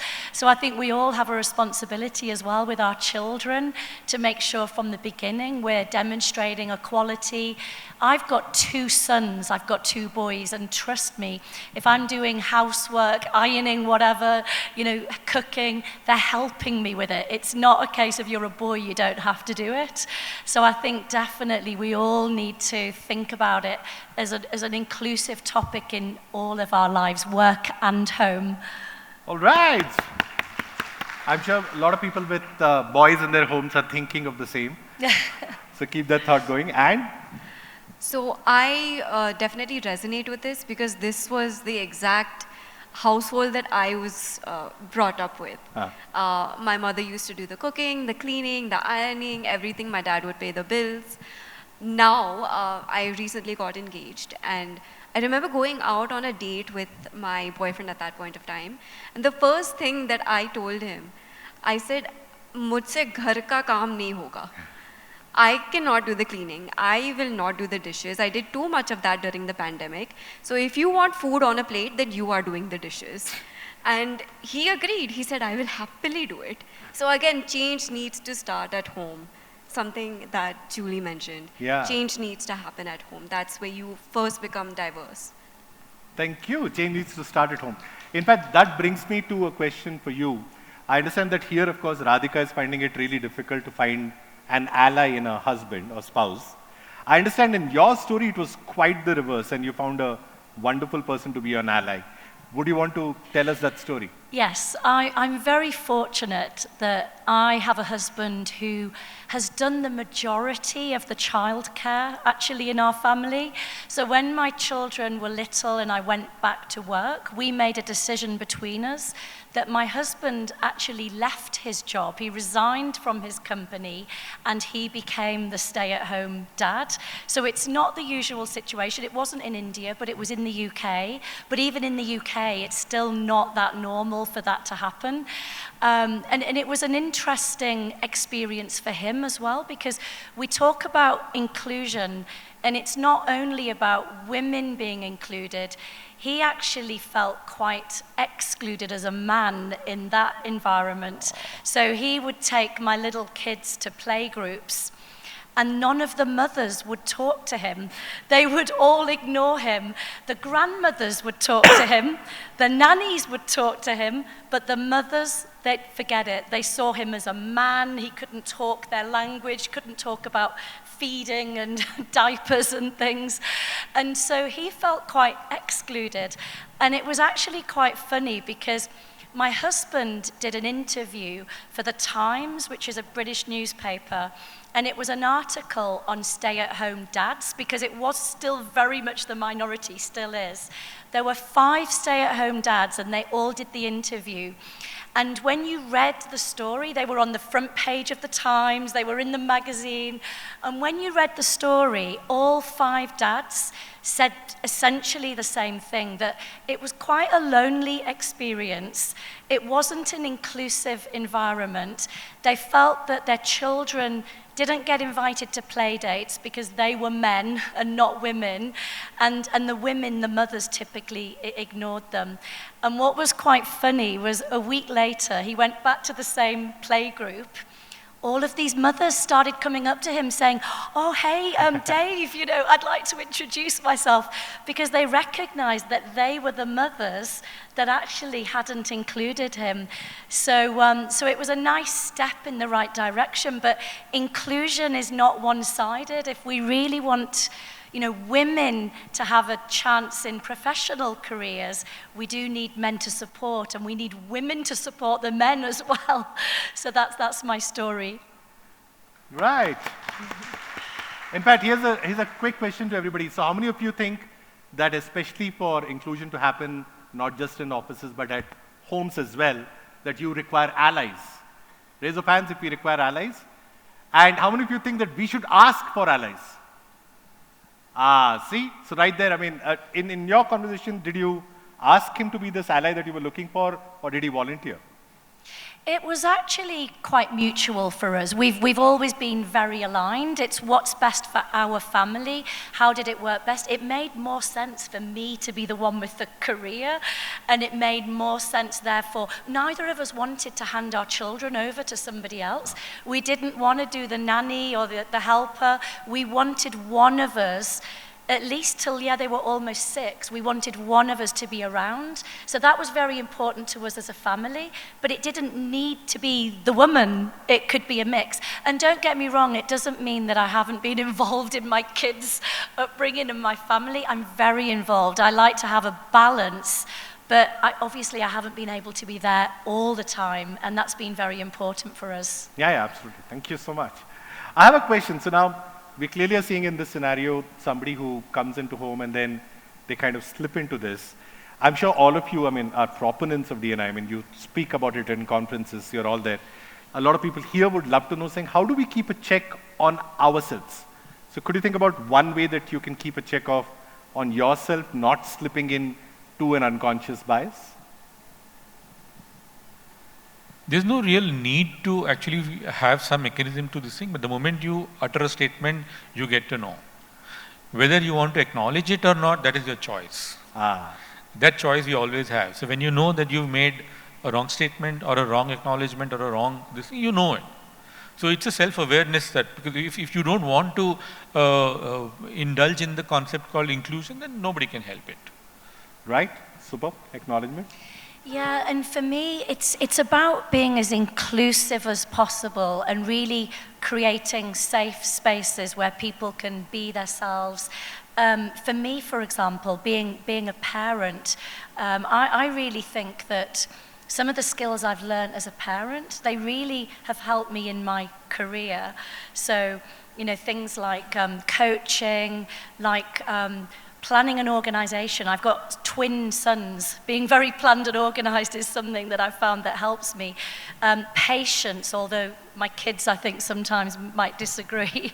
And then, you know, mediation and, of course, negotiation. And I think bringing our whole selves into work, and I think if we can demonstrate that as individuals, that we can bring our whole selves into work, I think it helps other people to think, well, maybe I can do the same. So I think it's a little bit try to lead by example, and if we all try to do that more and more, then we'll get there. It's a journey, but little steps will get there. Yes, we will. Yeah. Virali? For me, it's always been treat others the way that you would want to be treated. So if I don't want to be treated by being stigmatized, or I don't want to be fit into stereotypes, I don't want to be excluded, why would I treat someone else like that? So that's how I keep a mental check. If I'm treating someone according to their stereotypes, would I want to be treated that way? No. So treat others the way that you would want to be treated. It's really simple. Awesome. Thank you so much. Give them a round of applause. Lovely. We're going to have more conversation with them as we go along, but I'm going to pick up on my second story now. From the first story, what we're picking up, like they're saying, you know, lead by example, have your own checks and balances, and of course, if you have a partner or a spouse or a friend who can point out and say, hey, you just slipped there, that's how we're going to manage this, and therefore we can look from going beyond office to literally going to make sure that inclusion is beyond our work and keep those antennas up, especially at home. My second story is coming up right now, and that story is about an advertising agency called Bad Advertising. Yeah. And it's about a brainstorming which is happening in this company. The brainstorming is about a car. A car is going to get launched, and these whole creative people are in one room deciding what should be the advertising campaign for this car. So let me take you straight away into this brainstorming meeting. Please have a look and tell me what's going right or wrong, or inclusive or non-inclusive. And this features George, Taruna, Arya and Ahan. George, you met in the last scene itself, seasoned professional. And the youngest one is Ahan, who's just about joined this company. Let's see what happens there. Lights, camera. All right, guys, don't just stare at that whiteboard. Let's figure out something. We are an advertising agency. Let's come up with something great. Yeah, give me ideas. Roll with it. Okay, George. I think for this product, we need to go with the tagline: "Unleash the hero in you." Nice. We need to do a full Avengers themed ad. Yeah. Good. I mean, how does that has anything to do with cars? I mean, aren't we here to discuss about advertising ideas to launch the car? Aww, the new intern wants to give his opinions too. Don't worry, kiddo, you will get your chance. Guys, let's be serious now. We are a serious advertising company, so we need to come up with we're not handling for kids, right? Yeah. So no Superman, Spider-Man, Batman, Shaktiman and all. Okay. We need to look into the future. Future. How about them rose? You mean Thanos? No, you mean thermos. No. Them rose. Okay. Like she rose, he rose, them rose. Oh, them rose. Nice. Okay. And we can also pitch it along with the Pride Month. Yes, and we can have the tagline, show your pride. Yes. Okay. But what does that have to do with anything? Let's have the color of the car red. Pink, blue, yellow, indigo, orange, purple. Rainbow. George, I mean, won't that look a little weird? Because LGBTQ plus is not just about rainbow and We are showing solidarity, my friends. Solidarity. By doing what?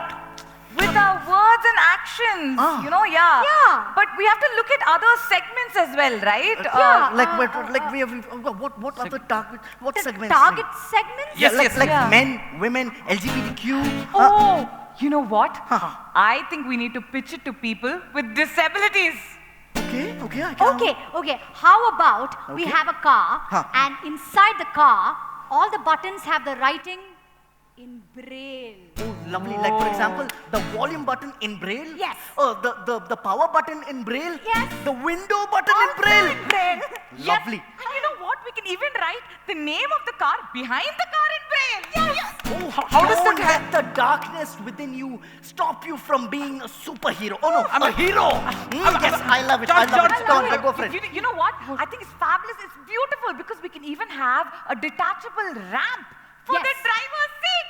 And you know what? I think we should get one of the athletes from the Paralympics to be our brand ambassador. I love it. I love it. I love it. Guys, I love it. focus. I love this idea. Wait, George, please. What? Folks, how will a visually impaired person drive? Who? A visually impaired person means someone like who can't see, who's blind. And listen, you can't be so rude, okay? Yeah. Please, anyone can drive a car. Anyone can drive. Even women can. What? George, that's not funny anymore. I mean, women drive all the time these days. Oh my God! Women! That's the segment we have to hit! What? With a car? No. I like this idea. I like this idea. Yes, okay. I think it should be maybe the... For example, matching the color of their lipstick, or eyeshadow or something like that with the color of the car. Yes, and not just that, I think we should highlight the excessive boot space and then have a campaign which says, no more carrying big handbags. I love the fact that, we can have extra baggage space or extra indicators. Yes. Or have a line that says, power women deserve power steering. Oh my God, I love this. Brain, man. Wait. Are we even talking to the right people about what they want in a car? Yeah, exactly. I mean, do we even have enough representatives of each of these segments, guys? How are we deciding? I really like this. I really like this point. Yeah. I really like this point. I think, Taruna, why don't you are a woman? Yes. Why don't you be you can tell us what kind of lipstick or what kind of makeup is famous right now, so that we can change it into the color of the car, right? Makes sense? Yeah. Right. George, really? Is that how you think women decide which car to buy? I mean, and more importantly, guys, all of these extra things you're talking about, boot space and tagline and all of that, does that even exist in our car? Oh no, Taruna, not at all. You're being an Ahan right now. George, I mean, what does the car have then? Okay, it has all the usual things. Like? It has a bumper, a hood, an engine, a four-wheel drive with extra headlights, and Steering wheel? power steering. Power steering. Yeah, and basically, it caters to the fact that 75% of the cars bought in India is for a cis, able-bodied, heterosexual male. Nice point. Yeah. So let's chuck them rows. Go back to heroes. Watch the family man become Superman. I love this idea. Oh my God, you're mind-blowing. Mind-blowing, yeah. It's the best idea. You know what? You get a raise. Let me shoot that. Okay. See, All right, watch the family man become Superman. A typical advertising agency, they want to sell the car. So, whether the angle is LGBTQ or PWD, as if it's inclusive, it sells better, right? That's what they're trying to figure out. However, question for all of you. How inclusive is this process? Because they are trying to be inclusive, very much. How many of you think this is inclusive? Raise of hands. Oh, nobody thinks. Okay, nice. Okay. And how many of you think the meeting itself, the way it went about, was inclusive? Oh, no? Okay. Don't worry, I'm going to come back to you. I'm going to take this question right back to the panelists who've been watching this scene for me. Question for you, straightforward. You saw this lovely advertising agency. Your thoughts, was this inclusive? It was not inclusive. How could it have been more inclusive? They were desperately trying to be inclusive, so they were trying to force fit everything they knew about inclusion in various formats into everything possible. But they were not trying to match it with the product or with something. So to that extent they were failing, but they were trying to make an honest contribution. So that must be appreciated. I like that. Okay. Yeah, I probably wouldn't hire this team if I wanted some marketing to be done. But yeah, I mean, I agree with you. They at least knew the topic. They knew it was something they should think about. But it was a bit fake. I've just got this image of some kind of rainbow-coloured braille, you know, space for your handbag, power women, power steering car that's trying to be all-inclusive, but who's ever going to, you know, buy it?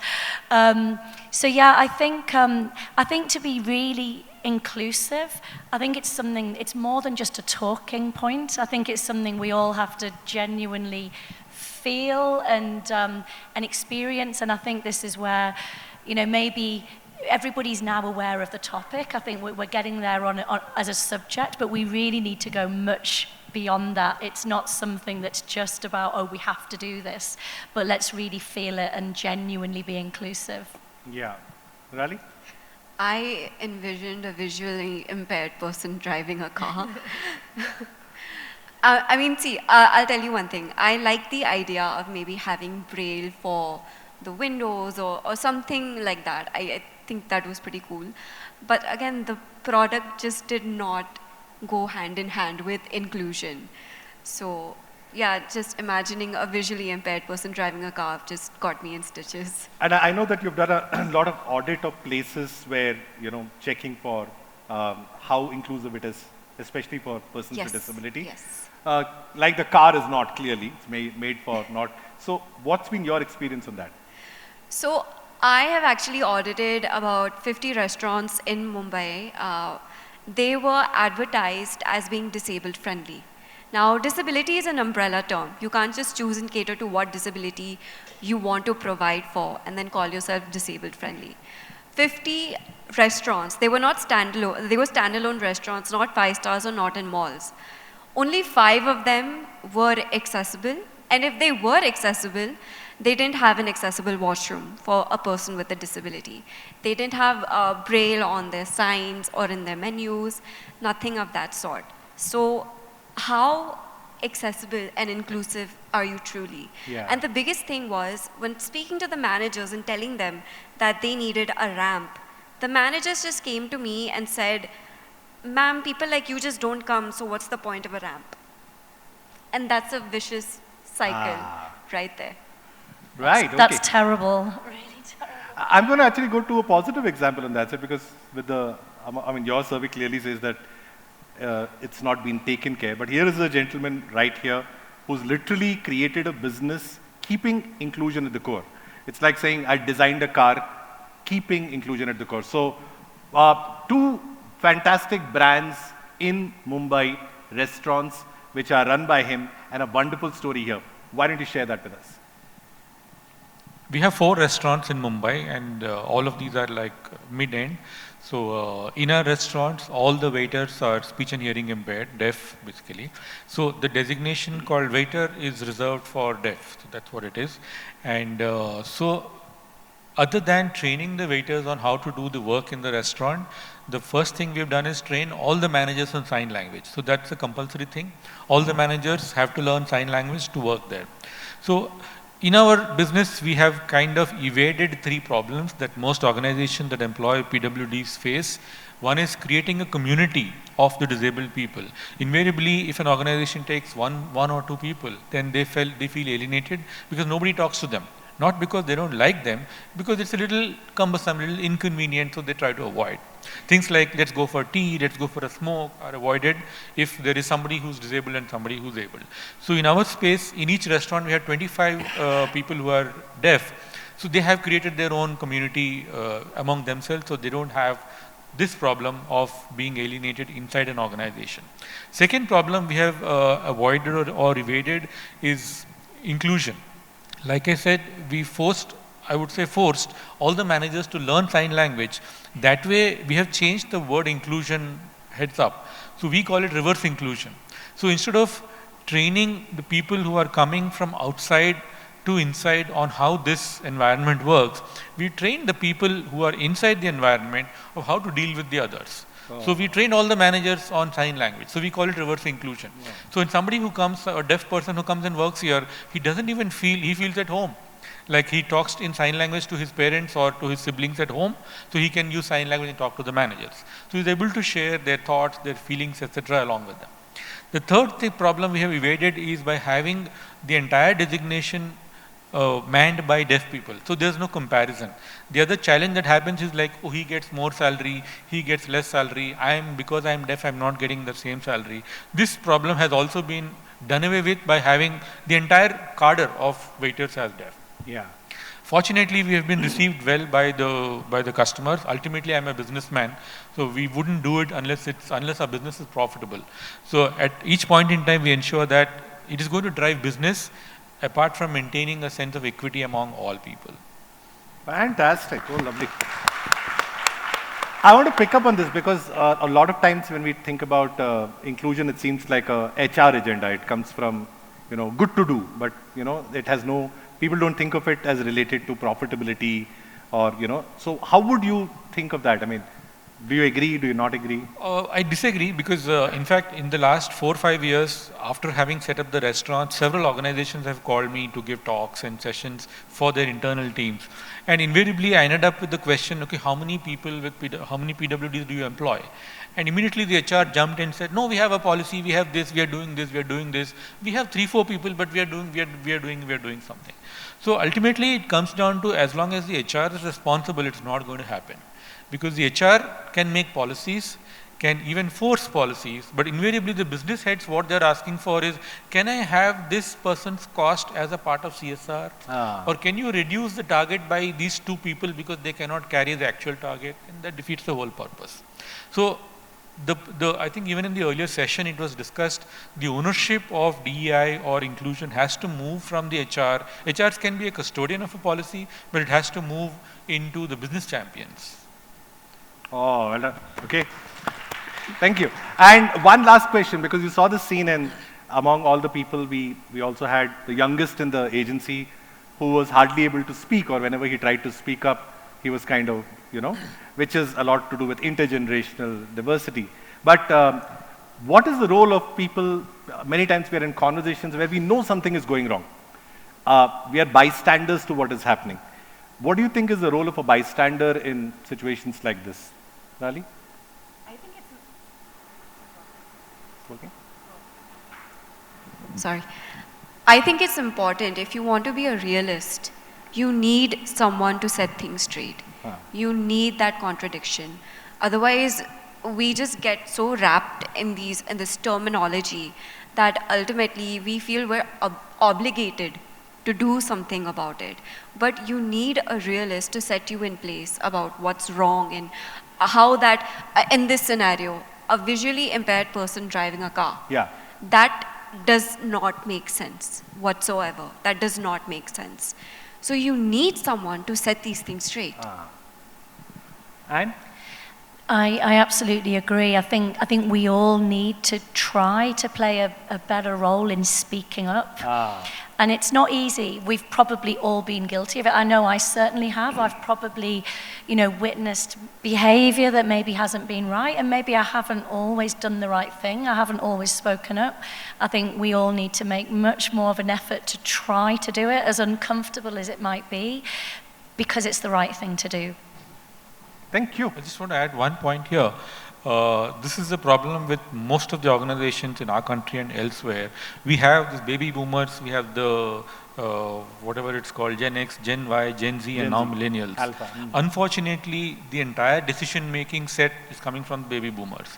And it's very difficult for them to come out of their boxes and think how the Gen X or Gen, like for example, I went to drop my son at his college, and there was one boy who had his hair entirely dyed blue. And I immediately commented to my son, what is this guy doing? And my son replied saying, like, what is your problem? So that was an eye-opener for me. I said, yeah, what is my problem? Nothing.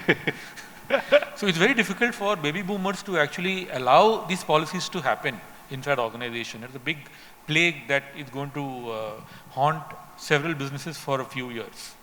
Absolutely. Thank you so much. Give them an applause. So lovely. We are taking a conversation ahead. I quite like the fact that we came to the bystander part, because many times you will not be in the position of George, who's leading this meeting, or you might not be coming up with ideas, but you know that there's something wrong in this meeting. And I think it's very important to speak up and be an active bystander than just listening. How many of you agree to that? Yes, all right. So now I'm on to my final story, which is coming up, okay? And this story is actually happening in our conference. So what I did was we took our cameras and we went outside when you guys took the tea break. And I saw some of you were not having tea here, but you actually went outside and had Bashir Bhai's tea stall. I saw 3 people went there. So those, that we have captured on camera right now.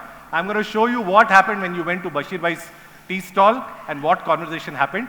And the 3 people who are coming up right now, which will be featured, are people which is Dev, Amrit and Joy. You're going to see them in action.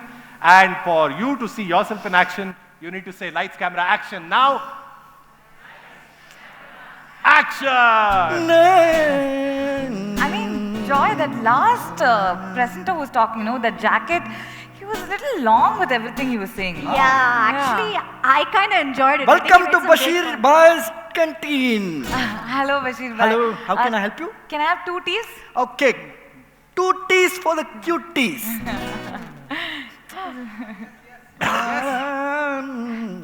Yes. There only, yeah. This is my 150th conference. Yes. Yeah. Same round table, same chair, same water bottle, same pencil. Yeah, yes. No problem. In fact, I got spondylitis just by looking upstage. Hey, Babu. Hello. How are you? Bye. I'm doing very good. Long time no see. Yes. 1 inchi tea. 1 inchi tea for special day, Babu. Hello, Devji. Hi, Amrita. How are you? Very good, Devji. For 15 years, we have seen so many speakers. Yeah. But you have to admit the last one was very, very special. Yeah. I agree. But Devji, he could have added some slides with numbers, on numbers and all. I mean, so many new avenues, doors, windows and all have opened in 2023, no? Maybe these windows have not opened for him because he was still using Windows 95. See, the thing is we are moving in the right direction. That's all we are supposed to be happy about. Correct. What is your name, ma? Joyce, sir. Hi, Joyce. Nice to meet you. I have been running the inclusion team in my company for the past 15 years. Yeah. Wow. In my time, it was called D for... disappointing. Daring. No, da. Dumb. No, da. Daya. Sorry. 2 teas for the cuties. Thank you. Sorry. Joyce, let me correct you there. D for diversity. Oh. Then came I for inclusion. Then only came E for equity. I see. I actually didn't know there was so much history behind this. Yes. You see, I'm quite new here. I just joined last week, so. Oh. Yeah. You just joined last week. And your company sent you to conference, huh? Yeah. Oh. You know what? It was me who founded the Diversity Council in my company. Oh. Huh? And I have handled all sorts of employees, ma. Wow. From a new joinee like you till the age of retirement. I have never sent anybody so early to a conference. You know why I am saying this is, to attend these conferences, you need some amount of... NGT! Thank you. Hey, okay. You need some amount of maturity. Oh, maturity. Yes. You know what? I actually think I have a very deep passion for these issues. And I think my company saw that and they thought it would be appropriate to send me. You see, I really think a lot of these inclusion initiatives are important and I think I can bring my unique perspective into this. I've been doing a lot of research, you see. Yes. What happened? No. When did they tell you about this conference, ma? Last night, Yeah, last night. Obviously. Basically, Joy, nobody from your company wanted to come. So they sent you. Whatever that may be, I really do think conferences like this are very, very important. And I personally can't wait to take some of these initiatives and implement them in my company. Right. Implement, no problem. But I have to tell you something. As an experienced person, yes, sir. I have tried all of them. All, Bashir bhai, all. You've tried idli, dosa, pongal, puri, vada, chicken keema, mutton keema, beef keema. But my dost, You have not tried Bashir Bhai's famous chicken roast. Oh, fantastic. Ma, what I meant to ask, I have tried all the initiatives. But Bashir Bhai, I would really like to try the chicken roast, one plate. Coming right up. Oh, wow. I can't believe you've actually tried all these initiatives. Yes. That's really inspiring. Yeah. I really hope to get there someday. You can't. Huh? I mean, it is very tough, ma, because I am experienced. All this diversity and inclusion cannot come through conversion. It has to be through conviction. Sir? I mean, it has to come from within. No, not that kind of within. I mean, within the organization. That's why you need more. More resources? Yes. More budgets? Yes.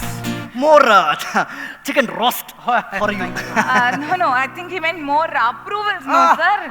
Yes, Amrita, yes. Approvals. Because your leaders are resistant to it. But my leaders only sent me here. That's the problem, ma. I am retiring next year, okay? I don't know who and all is going to take in charge of my position. Sir, you really don't have to worry. I'm sure there are many enthusiastic youngsters like me to take your position. That is my major problem. Because you youngsters have no clue. Yeah. See, Joy, in my experience, no, just this enthusiasm alone is not enough. It is your numbers that will speak. Yes. Oh, okay. You can write down my number. It's 8056123. You have a bright future. Thank you. No. I meant numbers like metrics, stats, optics. Bashir, sorry, Devji. Oh, these youngsters. Yes. By the way, when you're talking about numbers, Amrita, I never asked you. You're from sales, Devji, how? Sales? I am from sales only. 15 years, Devji. Through and through. You know, I used to be doing really good in sales and then management saw me and then they said, why don't you come and join inclusion team? So in 2015, I only gave the DIA team a new term. You know what it is called? Wheezing? No, Devji. It is called ROI. Return on investment. Oh, and what was it called before? Expense. Oh, very nice. From what you're saying, it took me back to my young days where I introduced the LGBTQ programs in my office. Yes, Devji, but you know, it is only after I came into my company that a lot has changed. Before I joined, there was only 4% representation. And now after I've joined, 4% representation. So basically you did nothing. No. It was first 4% representation. Then we won a lot of awards. NHRD, GPW, IPL, etc. And then COVID happened. Some of them were told, work from home. Others were told, go to home. So 4%. Wow. You both are really experienced. I know. Can I just have one tip from each of you? One tip, Joy? Yeah. See, keep an eye on the competition. Always catch them. Diversity and inclusion. Always latch them. The ratio of milk and water in tea. Always match them. Thank you, Bashir. Right.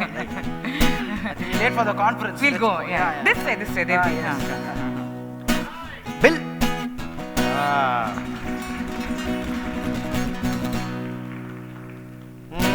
We saw them. Of course, anything which is shown here is not true, and if it resembles anybody sitting on that side, it is purely coincidental. Kindly don't take it to heart. But more importantly, we saw very interesting 3 different stages of what could be a DNI or a journey into this, because we know some people are really young, enthusiastic, just joining in. A lot of us we can see here. Some of us who've been there for long, we've done all the programs and we know how it is done. And some people who are in the middle saying metrics and optics, all kinds of people in our fraternity. I'm going to take this to the panelists right now to kind of get a sense of that, saying what do they think of it, because there is metrics on one side, there are these young enthusiastic people, and then there are these more experienced people who are sometimes a little skeptical and disillusioned. So taking it to them, give them a round of applause. Right, I'm coming up to you, and my question, of course, is, so we've seen these three kinds of people. Your thoughts on what would you advise them at their stage of life? Because a lot of us here would possibly be from one of the stages. It's a very difficult question. Like you've mentioned earlier, the concept of DEI has to come from within, and I think which was also mentioned in this. So irrespective of what stage you are, if you don't believe in it, it's not going to happen. Large organizations have got, I would say, the luxury of using KPIs to drive these things, but still, like we've seen in the first skit, it will be a lip service if it's not coming from within. So my advice would be like, if you don't believe in it, then don't try too hard. If you believe in it, then go all out for it. Right, thank you. Yeah, and just to add to that, I think, we saw there people in 3 different stages of their careers. I think diversity is also important there. Like, we do need people different ages as well. It's important we've got the people with the experience, but it's also important we've got the young people with lots of ambition and excitement, and then people in the middle. So I think if you have too much of one and not enough of a mix, I think that's also not so diverse. So I think it's good to have that mix and get different views, as long as you can get them to listen to each other, probably. Absolutely. Vali. Honestly, I don't have much to say on this. I agree with Julie and Reddy. It's important to have a different perspective. So new perspective, trying to find a balance between all 3 stages. It's really important. Fantastic. I'm going to pick up on that, because one of the concerns with diversity, equity, inclusion is that, like he said, we could be at different stages, but how do you continue this conversation, right? 10 years back, there were no conferences. Now there are conferences. 10 years back, there were not enough speakers. We can see all 3 of you being here. So it's changing and slowly building. But how do you really continue this? So could you tell us about your story? Because you literally, took upon yourself to almost teach the country as to how to look at this audit and how to re-evaluate things. So I'm going to talk about my campaign that I have for trains, accessible railways, called #MyTrain2. Honestly, when I first became disabled, I never had this thought in my mind, and yes, my terminology is disabled. I never had this thought in my mind that I should go out and change the world. Okay. I should go out and spread disability awareness. Because honestly, people just didn't care. People didn't care. But what changed my perspective? In 2008, 2011, 2013, I was molested by the porters while trying to board an expressway train. And that happened because there wasn't accessibility to get inside the compartment. So I had to be lifted by the porters, who wrapped their arms around my chest, and they molested me. And the people that were inside the compartment, they were all watching. There was pin drop silence. And no one raised their voice, and no one said anything to them, like, what are you doing? No one said that. And then that's when I decided in 2017, I mean, I know like 6 years later, but in 2017, that's when I decided to finally raise my voice, because enough was enough. If this was happening to me, then there must be so many other people with disabilities. It's happened to them, but they never raised their voice because of scrutiny or because of feeling like, what would people say? With this campaign, we've made 9 stations all over India wheelchair accessible without any renovations, just by implementing portable ramps, small aisle-sized wheelchairs, and providing soft skill training to the railway staff, all of the railway staff, so that this doesn't happen. So coming from a wheelchair user's perspective, right now, everyone that's watching this, I want you to understand one thing. All of you are temporarily abled, and it's the bitter truth. You may need a wheelchair, a cane, crutches, a walker one day in your life. And that day, when you're not able to step outside of your home because of accessibility issues, I don't want any of you to crib or to cry or to whine, saying that हमारा India accessible नहीं है. क्यों नहीं है? It's not only my responsibility to come out and talk about this, or to go to restaurants or to go to cinema halls and say, you need a ramp, even though it's mandatory by law. It is not only my responsibility. It's everyone's responsibility. It is a collective effort. If we come together, join forces, imagine this, 100 people go to a restaurant, 50 of them request for a ramp. What do you think the management's gonna do in the next month? They're gonna provide a ramp. So it's a collective effort. It's not only my responsibility.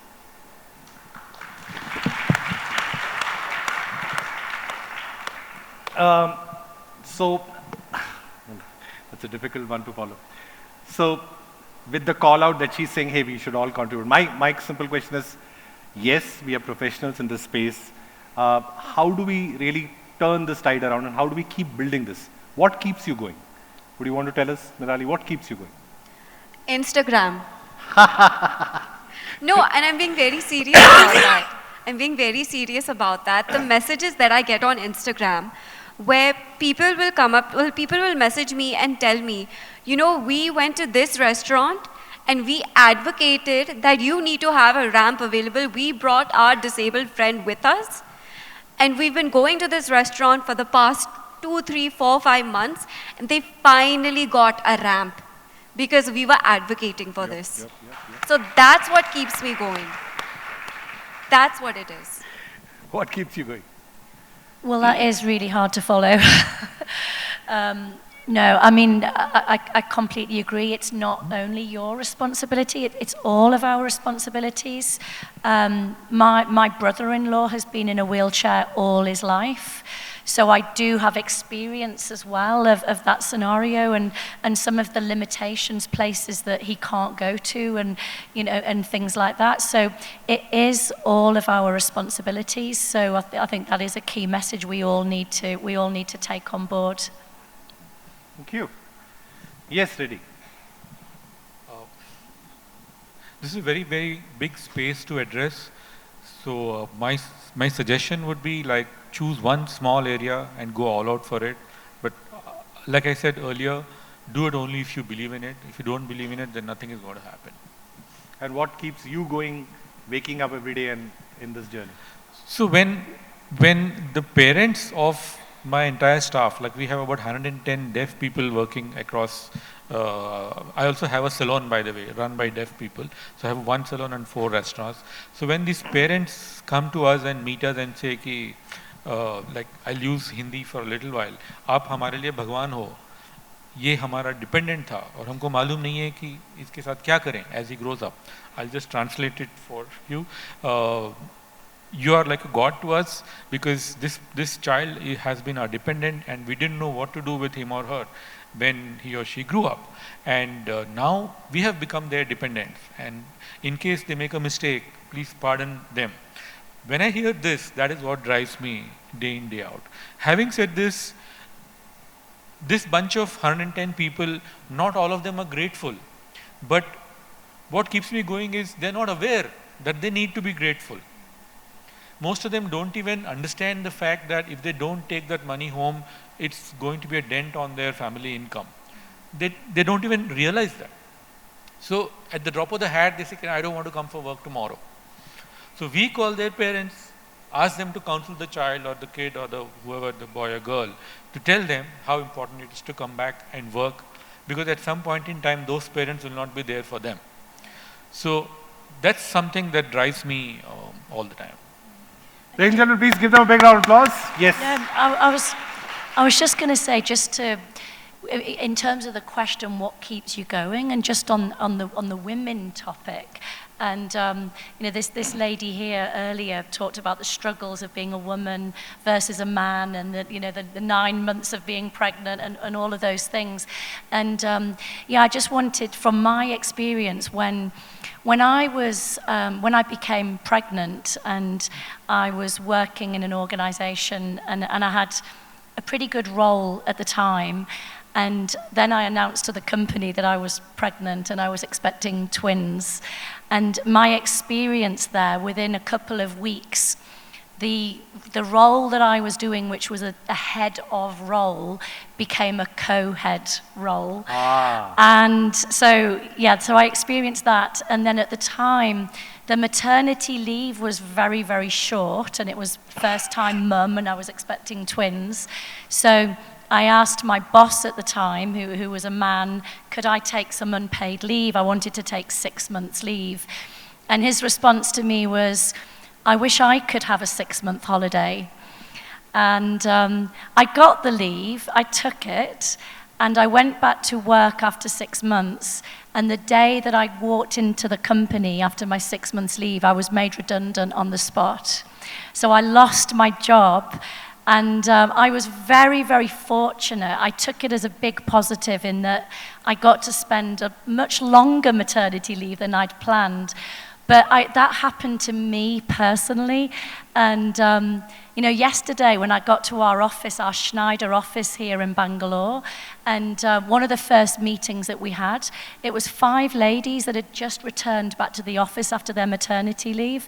And what they wanted to say was, thank you, Schneider, because we've come back after our maternity leave and we feel really cared for, and we've got flexibility in terms of work from home. We've got a global family leave policy that's quite generous in terms of flexibility for fathers and mothers.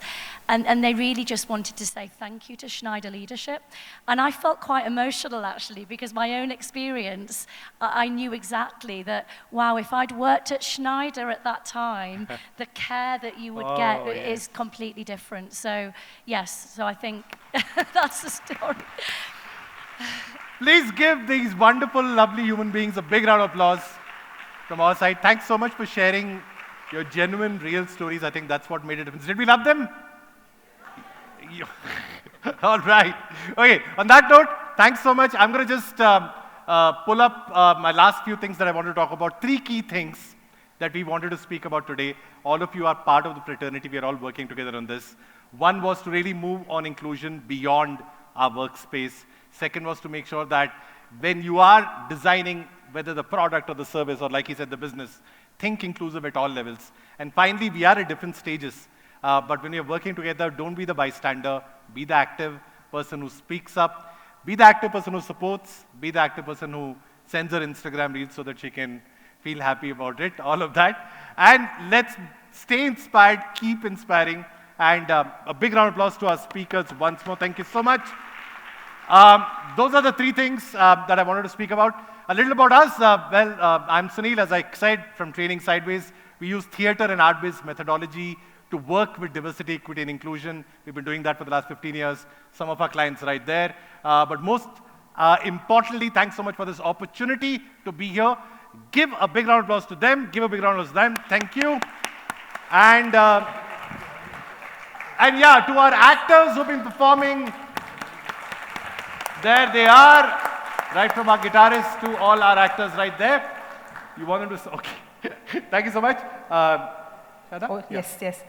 Wow, that was really something. Nice way to, insightful learning. I take this opportunity to thank the speakers among us who has definitely kept this session very engaging and insightful. And I also thank the entire team of Training Sideways team for making it more interesting and engaging. I now call upon stage Shikha and Ranjan to give away a small token of appreciation to all the speakers. Please give it up again, once again. Come on, give them a round of applause. Come on, let's go, let's go.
Okay, we have now come to the last part of our program, where I thought I'll first summarize what happened today.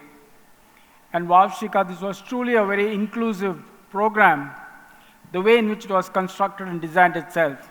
Right? We had debates, we had awards, we had a comedy show, plus, of course, culminating with your drama.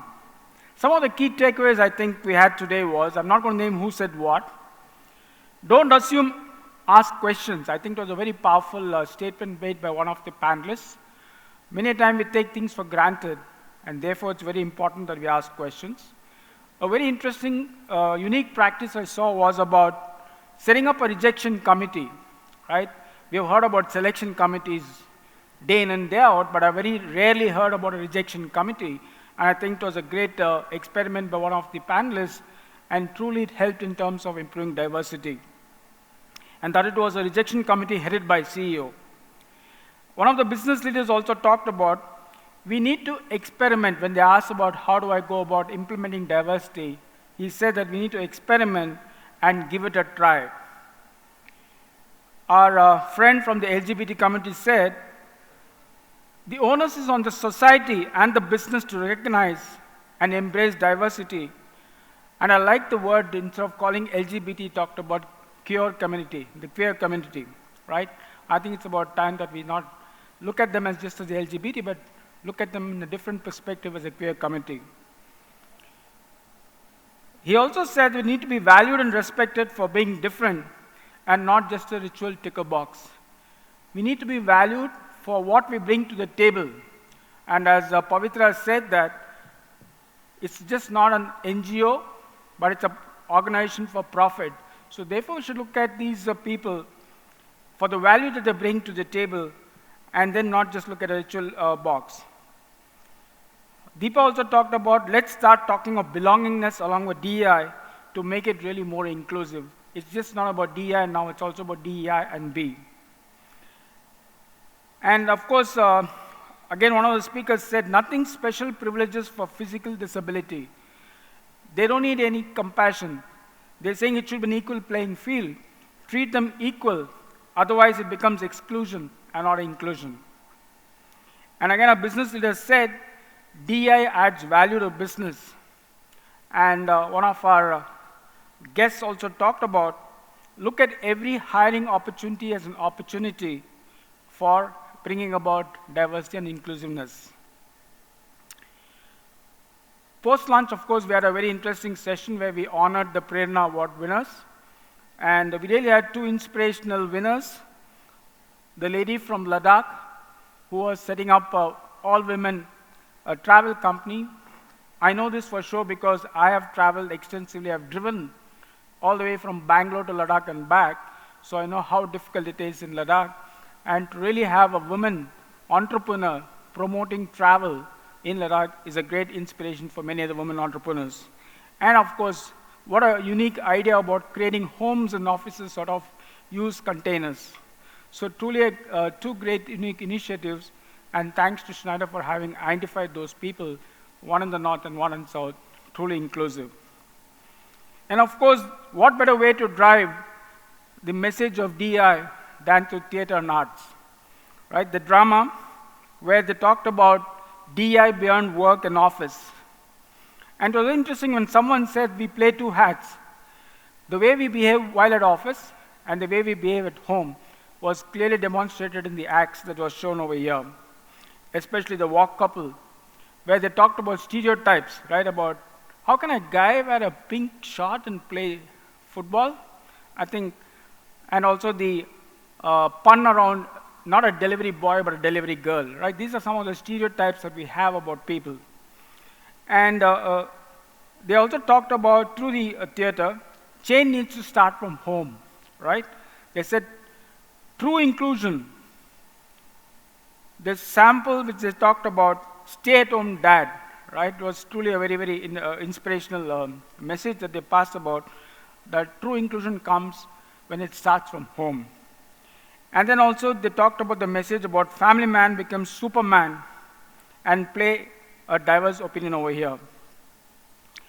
My personal feeling was that when they were trying to enact this scene about bringing about diversity and inclusion in the design of a car or a product, I felt that the intern was being sidelined and trying to somehow say that only experience matters. So as someone said, diversity is also about taking everybody in the committee into consideration and not sidelining anybody because of their experience. And the last one about Chai Pa Charcha, where they talked about expense versus ROI, how diversity adds value to business. And then, of course, they also talked about diversity always latch them, right? So somewhere I think resonates with someone who said that every recruitment is an opportunity, and therefore I think we should latch at every opportunity to latch diversity. And I think the icing on the cake was when the last person talked about, the person who was running restaurants with hearing impaired people, when he said how a parent came up to him and talked about the child being dependent on them. Now they're dependent on the child. And I think truly shows where a society has moved in terms of building an equitable society by promoting diversity and inclusiveness. I would like to thank Schneider Electric from NHRD for having given us an opportunity to partner with you in trying to address a very serious issue, not just in the workplace, but also in the society. I would like to specifically thank Binu for having reached out to me, and then of course Shikhar and the entire leadership team and the organizers of Schneider Electric for having put up such a wonderful show over here and driving home the message of how important it is that we bring about equity and diversity and inclusiveness at the workplace. And of course, thanks to my NHRD fellow colleagues and members and all the delegates for taking a day off to be here to address a very important issue in the society and the workplace. Thank you. Thank you, Ramesh. Wow, what a day. And I'm hoping it's a day well spent for all of you. I'm fully cognizant it's a working day. It's a day just after we fulfilled one of our most important responsibility to the nation of voting. So I'm hoping we are continuing to go on that path of responsibility and take our learnings from here and spread it in our community, in our organizations, and in our personal lives, because like Ranjan said, all action begins from home. So I'm hoping that we will be able to do that. Ranjan has very well summarized the day. I think he's captured very well the learnings. I just want to thank some of the key people who've been working with us tirelessly. In addition to the NHRD team, the social media team of NHRD, you will not believe the number of people that it has taken to put up this show together. It truly takes a village to bring an event like this. I'm hoping that the slide of some of the names and photos will come up so that you will see them on screen.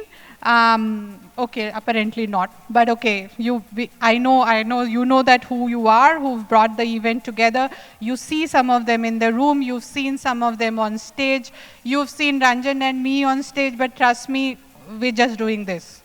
Rest of the work has been done by this huge community of people from Schneider and NHRD who've brought this event together.